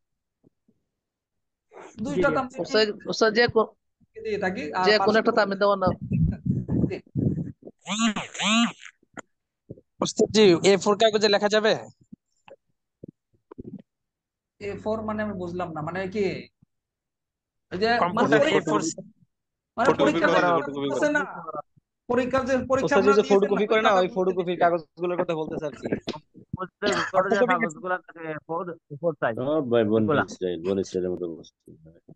বাংলা খাতায় লিখবেন না, ডাক্তারের যে পেট খাতা আছে এইগুলোতে লিখবেন না। বাকি এখন কোন খাতায় লিখতে হবে, অন্য যে অঙ্ক খাতা আছে এতবার বলার পরে এগুলোতে সেই লিখবেন, প্রশ্ন পৃষ্ঠা করা খাতায় লিখবেন। বন স্টাইল। ফাইল। জি ওস্তাদজি, আমার একটু জানার ছিল। জি বলেন। জি ওস্তাদজি, আল্লাহ না করুক, মনে করেন কোনো ইলেকট্রিক সমস্যা অথবা কোনো নেট প্রবলেমের কারণে মনে করেন আমি যত সময় জমা দিতে পারলাম না, এভাবে না হোক, আল্লাহ না করুক, যদি হয়ে যায় তাহলে সেক্ষেত্রে কি করা যাবে? এগুলো অগ্রহণযোগ্য। নেটওয়ার্কের সমস্যা থাকলে আপনার সমস্যা আগে থেকে সমাধান করতে হবে, বিকল্প পন্থা আপনার কাছে রাখতে হবে। আপনার আগে থেকে সচেতন থাকতে হবে যে আমার মোবাইল এমবি আছে কিনা। তারপরে ওয়াইফাই যদি থাকে, আপনি বলবেন যে উস্তাদ আমার এখানে কারেন্ট চলে গেছে, এই জন্য আমি জমা দিতে পারছি না, না এই অজুহাত গ্রহণযোগ্য হবে না। আপনাকে এমবি কিনে রাখতে হবে, এমবি কিনতে যাতে হবে। করে ওয়াইফাই বন্ধ হয়ে গেলে এমবি দিয়ে আপনি যেন খাতা জমা দিতে পারেন। জি আবার জি এমবি যেন শেষ না হয়ে যায়, এই জন্য আগে থেকে লক্ষ্য করে রাখবেন আপনার মোবাইল এমবি আছে কিনা। এগুলো আপনার খেয়াল করে আগে থেকে প্রস্তুতি নিয়ে রাখতে হবে। যেহেতু আপনাদেরকে আমরা অনলাইনে পরীক্ষা নিচ্ছি, এই হিসেবে জি জি যা যা দরকার সবগুলো আপনার ওকে করে রাখতে হবে। আর যদি ওকে না করে আচ্ছা আমরা বাতিল করে দেব। কারণ আগে থেকেই বলা আচ্ছা হয় যে অনলাইনে পরীক্ষা হবে, আর অনলাইনে ক্ষেত্রে কারেন্ট চলে গেছে, তারপরে কেউ কেউ বলবেন যে আমার এখানে উস্তাদ আমি ছবি তুলতে পারছি না, এগুলো বলে হ্যাঁ, ছাত্র ভাইরা যে উস্তাদ আমি ছবি তুলতে যাবো, তো হ্যাঁ, মানে অন্ধকার আছে, অন্ধকারের সমাধান করেন। হুম, সমাধান কি? সমাধান হলো আপনি চার্জারের ব্যবস্থা করেন, অথবা এই যে লাইট গুলো আছে, কি লাইট বলে, এলইডি লাইটের মতো, মানে যেগুলো কারেন্ট চলে গেলেও জ্বলে, এগুলো একটা কেনেন, কিনা আপনি বাড়িতে রাখেন, এটা তো আপনার বাসায়ও লাগে। বাচ্চা আচ্ছা আচ্ছা। বাচ্চা মহিলারা যারা থাকে তাদের কাজেও সুবিধা হয়। জি একটা ওস্তাদ, ইনশাল্লাহ এগুলো ব্যবস্থা আছে 600 টাকা, আলহামদুলিল্লাহ। একটা লাইটের দাম 600 টাকা, মানে আপনাকে আমি উদ্দেশ্য করে বলছেন, সবাইকে বলছি, একটা লাইটের দাম 600 টাকা বর্তমানে। একটা লাইট যদি আপনি কিনে রাখেন, আপনি নিজের পড়ালেখা, খাবার দাবার, আরো বিভিন্ন সময় কিন্তু আপনার কাজে লাগবে। পরীক্ষার সময় আপনি খাতাটা সুন্দর করে উত্তর লিখে জমা দিতে পারবেন যদি বিদ্যুৎ চলেও যায়। জি জি ওস্তাদজি, ইনশাল্লাহ। আসসালামু আলাইকুম ওস্তাদজি। কাওয়াইদুল ফিক বার্ষিক পরীক্ষা বা দ্বিতীয় সাময়িক পরীক্ষা কি আবার কাওয়াইদুল ফিক পরীক্ষা হবে? না না না, এটা সুন্দর একটা প্রশ্ন করেছেন। দেখেন, প্রথম সাময়িক পরীক্ষায় যেই তামরিন গুলো করা হবে, যেই কিতাবের পরীক্ষা হবে, এই পরীক্ষা আবার দ্বিতীয় সাময়িকে হবে না। দ্বিতীয় সাময়িক পরীক্ষা এই কিতাবের পরীক্ষা হবে না, ওই তামরিনের পরীক্ষা হবে না, বরং আচ্ছা আপনারা সবাই কথা বলেন না। একদিন দাদা 2 দিনের পরীক্ষার দেওয়া হয়েছে ওস্তাদ, আর একটা আমাদের বিষয় ছিল। 24 আচ্ছা আমি শেষ 24 করি, পরীক্ষা। এই কথাটা একটু শোনেন, গুরুত্বপূর্ণ, একটু চুপ থাকেন সবাই। প্রথম সাময়িক পরীক্ষায় যেই কিতাবের পরীক্ষা হবে, যেই তামরিন গুলোর পরীক্ষা হবে, এগুলো আবার দ্বিতীয় সাময়িক পরীক্ষায় থাকবে না। দ্বিতীয় সাময়িক পরীক্ষার আগে যে কিতাব পড়ানো হবে ওই কিতাবের পরীক্ষা হবে, এবং যে তামরিন গুলো হবে এগুলোর পরীক্ষা হবে। তবে বার্ষিক পরীক্ষার ক্ষেত্রে সবগুলো কিতাব এবং সবগুলো তামরিনের পরীক্ষা হবে। জাযাকাল্লাহ। জি, আর কোনো বিষয় আছে কারো থাকলে জিজ্ঞাসা অনেকে করুন। ক্লাসে ওস্তাদজি, পরে আসে, পরে এসে খাওয়া- প্রশ্ন করে, এগুলা ক্লাস সারা বেলা ক্লাস করে না, পরে এসে প্রশ্ন করে। ওস্তাদজি, কাওয়াইদুল ফিকি তো আমরা তো মানে এই প্রথম ওস্তাদ জি, সাময়িক আপনি তো পরীক্ষা দিচ্ছি। ডমিনিক আপনার ক্লাসের মধ্যে বোঝাচ্ছেন এভাবে অনর্থক। ওস্তাদজি, জি এগুলো বলেন। অযথা প্রশ্ন মনে হচ্ছে। ভাইজান এমন প্রশ্ন না করে ওস্তাদ যে বিরক্ত হয়ে যায়। জি জি প্রতিদিনই ওস্তাদ জি, এগুলো শেষ। পড়ানো হচ্ছে, প্রতিদিনই বলা হচ্ছে, এড়ানো দেওয়া আলহামদুলিল্লাহ, হচ্ছে। মোটামুটি ওস্তাদ জি অনেক আচ্ছা সময় দিচ্ছে। আর এই ওস্তাদ যদি আজকের প্রশ্ন না ক্লাসটা দিই, তো আমাদের প্রশ্ন উত্তরের জন্য রাখা হয়েছে। আচ্ছা, এখন প্রিয় না সাথী প্রশ্ন ভাইয়েরা, করেন, সমস্যা আমাদের নেই, উস্তাদ জির কথা বলেন না, পরবর্তী সবাই আজকের কথা বলেন ক্লাসটা না। হলো প্রশ্ন উত্তর সম্পর্কে। যেগুলো আমরা আমরা প্রশ্ন আলোচনা নিব করেছি, ইনশাআল্লাহ। আলহামদুলিল্লাহ, কেউ কেউ আমাদের আছেন যাদের হ্যাঁ, আজাইরা যারা প্রশ্ন করার পরে দরকার এসে নাই তো। ক্লাসে জয়েন করেছেন, এই জন্য হয়তো ভাই আগে আমরা এগুলো যারা আজাইরা ক্লাসে প্রশ্ন। রেগুলার আর থাকি আমাদের তো জানা আছে, কিন্তু যারা আচ্ছা নতুন শোনেন, আসছে বা ক্লাস কথা করবে বলেন তাদের না, জানা কথা দরকার আছে। বলেন না, সবাই কথা বললে তো সমস্যা। দেখেন, আপনাদেরকে যে বিষয়গুলো আমরা আলোচনা করলাম, পরীক্ষা কিভাবে খাতা জমা দিবেন কি, এগুলো আবার লিখিত ভাবেও আমরা দেব। এখানে তো আলোচনা করা হয়েছে, তারপর আবার মৌলিক বিষয়গুলো আমরা লিখিত ভাবেও আবার মাদ্রাসা গ্রুপে দেব। চিন্তার কিছু নেই। এরপরেও যেগুলো আলোচনা করেছে আলহামদুলিল্লাহ, এগুলো শুনলে তো আপনাদের সব অ্যান্সার পেয়ে গেছেন। তারপরেও যদি কোনো কিছু অস্পষ্ট থাকে, মাদ্রাসার যে হোয়াটসঅ্যাপ নাম্বার আছে ব্যক্তিগত ভাবে, ওইখানে আবার জিজ্ঞাসা করবেন, এতে কোনো সমস্যা নেই। আচ্ছা ঠিক আছে, তাহলে আজকে এ পর্যন্ত থাক, মোটামুটি তো সব হয়ে গেছে, সব জানা হয়ে গেছে। ওস্তাদজি, জি আমরা তো নতুন কাওয়াইদুল ফিকি পরীক্ষা দিব, তো বিগত বছরের যদি কাওয়াইদুল ফিকির মানে কিছু প্রশ্ন আমাদেরকে দেওয়া হয়তো, তাহলে আমরা সেখান থেকে কিছু ধারণা নিতে পারতাম। না না, আমরা এই ধরনের কাজ করি না। বিগত বছর ছাত্রদের কোনো প্রশ্ন, কোনো কিছু এগুলো আমরা দেই না। এগুলো দিলে ছাত্ররা পড়াই বাদ দিয়ে, যেটা ব্যাপকের ক্ষেত্রে আমরা দেখেছি, কিতাব পড়া বাদে দিয়ে দিচ্ছে, সব ওই প্রশ্নগুলি নিয়ে বসে থাকে। পরবর্তীতে কি হয়েছে, এই যে এই বছর আহ ব্যাপকের থেকে সিদ্ধান্ত হয়েছে যে প্রশ্ন মধ্যে যেগুলো প্রশ্ন আছে এগুলো থেকে আর প্রশ্নই করা হবে, কোনো প্রশ্ন যেন না আসে, একবার কিতাব থেকে যেন মোতালা করে যেন পরীক্ষা দিতে হয়, ওইভাবে প্রশ্ন করছে। তো আমাদেরও এটাই, কোনোভাবে আমরা বিগত বছরের ছাত্রদের কোনো প্রশ্ন আমরা দেই না। প্রশ্ন দিলে ছাত্ররা প্রশ্ন নিয়ে বসে থাকে, আর কিতাব পড়ে না। আর কিতাব না পড়লে এমনি তো সারা বছর পড়া হয় না, অনেকের কর্মব্যস্ততার কারণে, অসুস্থতার কারণে, বিভিন্ন কারণে পড়া হয় না। পরীক্ষার কারণে তাও একটু পড়া হয়, এই জন্য আমরা কোনো প্রশ্ন দিয়ে থাকি না। আর আপনাদের জানিয়ে রাখি, আমরা ইতিমধ্যে ক্লাস শেষ হলে আপনাদের এলান্তে জানিয়ে দেবো, আগামীকাল থেকে, আজকে হলো মঙ্গলবার, আগামীকাল থেকে 3 দিন আপনাদের পরীক্ষার খেয়াল থাকবে, পরীক্ষা প্রস্তুতির সময় থাকবে। বুধবার, বৃহস্পতিবার, শুক্রবার, এই শুক্রবার তো এমনিও ছুটি থাকে, ধরতে পারেন আপনারা 2 দিন। 2 দিন হলো পরীক্ষার প্রস্তুতির সময় দেওয়া হবে। শনিবারের দিন থেকে পরীক্ষা শুরু হবে। শনিবারের দিন কাওয়াইদুল ফিক এবং রবিবারের দিন তামরিন পরীক্ষা হবে। আর আচ্ছা ঠিক আছে, তাহলে আজকে এই পর্যন্ত থাক। কোনো কিছু জানার থাকলে আপনারা ব্যক্তিগতভাবে জিজ্ঞাসা করবেন। 10:30 পার হয়ে গেছে ইতিমধ্যে। ওস্তাদ জি, এই 2 দিন কি ক্লাস বন্ধ থাকবে? জি জি, ক্লাস বন্ধ থাকবে। আমাদের তো কিতাবও শেষ হয়ে গেছে। আর আপনাদের এই 2 দিন হলো পরীক্ষার প্রস্তুতির জন্য থাকবে। ক্লাস টাইমে আপনার পরীক্ষার প্রস্তুতি নেবেন। যেমন ভাবে অফলাইনে পরীক্ষার প্রস্তুতির জন্য দেয় না, খ্যাপ দেয় না, জি জি জি এরকম ওই রকম ভাবে আমরাও এখানে দিই। তবে আমরা সময়টা কম জি। দিই। অফলাইনে সময় বেশি দেয়, 10 দিন 15 দিন 1 সপ্তাহ দেয় বা আরো বেশি দেয়। জি। যেহেতু আমাদের হাতে সময় কম, এই আমাদের নেশাবটা একটু বড়, ওইদিকে লক্ষ্য করে সময় কম থাকে। ওস্তাদ জি, আমাদের এই প্রথম শ্রেণীর পরীক্ষার পরে কোন কিতাব পড়ানো হবে জানাই এটা দিতে বলা পারেন? হয়েছে তো, উসুল ইফতা ওয়া আদাব। এগুলো তো বারবার বলা হচ্ছে, অযথা প্রশ্ন করে। নিয়মিত ক্লাস না করলে তো এরকম হতেই পারে। এটাও আমরা লিখিত ভাবে জানাবো, সমস্যা নেই। পরীক্ষা শেষ কথা হয়ে বলে গেলে, পরীক্ষা যখন শেষ হয়ে যাবে তখন আমরা এটা এলান দিয়ে জানিয়ে দেবো। কিছু কিছু প্রশ্ন আছে আপনাদের করতে হবে না, কারণ আমরা জানি এগুলো আপনাদের জানার দরকার আছে। এগুলো আমরা পরীক্ষা শেষ হলে এলান দিয়ে জানিয়ে দেব। তখন আপনারা পরীক্ষার যে কয়েকদিন ছুটি থাকবে, এবার আমরা ছুটি কম দেব, যেহেতু ইতিমধ্যে আপনারা জানেন দেশের মধ্যে একটা ইনকিলাব হয়ে গেছে, স্বাধীনতা হয়ে গেছে। এই স্বাধীনতা উপলক্ষে কয়েকদিন আমরা ক্লাস করতে পারিনি, এই জন্য ছুটি একবার সীমিত থাকবে। কেউ এই জন্য বেশি ছুটির আবদার করবেন না। যদিও আমরা বিগত বছরে সবসময় আমরা 1 সপ্তাহ করে ছুটি দেই, পরীক্ষার ছুটি এবারে কম থাকবে। আর কয়দিন ছুটি থাকবে এগুলো ইনশাল্লাহ পরীক্ষা শেষে আপনারা এলান আকারে দেওয়া হবে, তখন জানতে পারবেন। পরীক্ষা শেষ হয় না, জানা থাকে, তারপরেও কোন কিতাব পড়াবে সেটা নিয়ে ব্যস্ত থাকে আগে। আচ্ছা ঠিক আছে, সুবহানাল্লাহ। আগে রেজাল্ট দেওয়া হবে কিনা এই বিষয়টা জানতে চায়, পরীক্ষা দেওয়ার না কোনো খোঁজ খবর নাই। আসসালামু ফালতু কিছু আলাইকুম।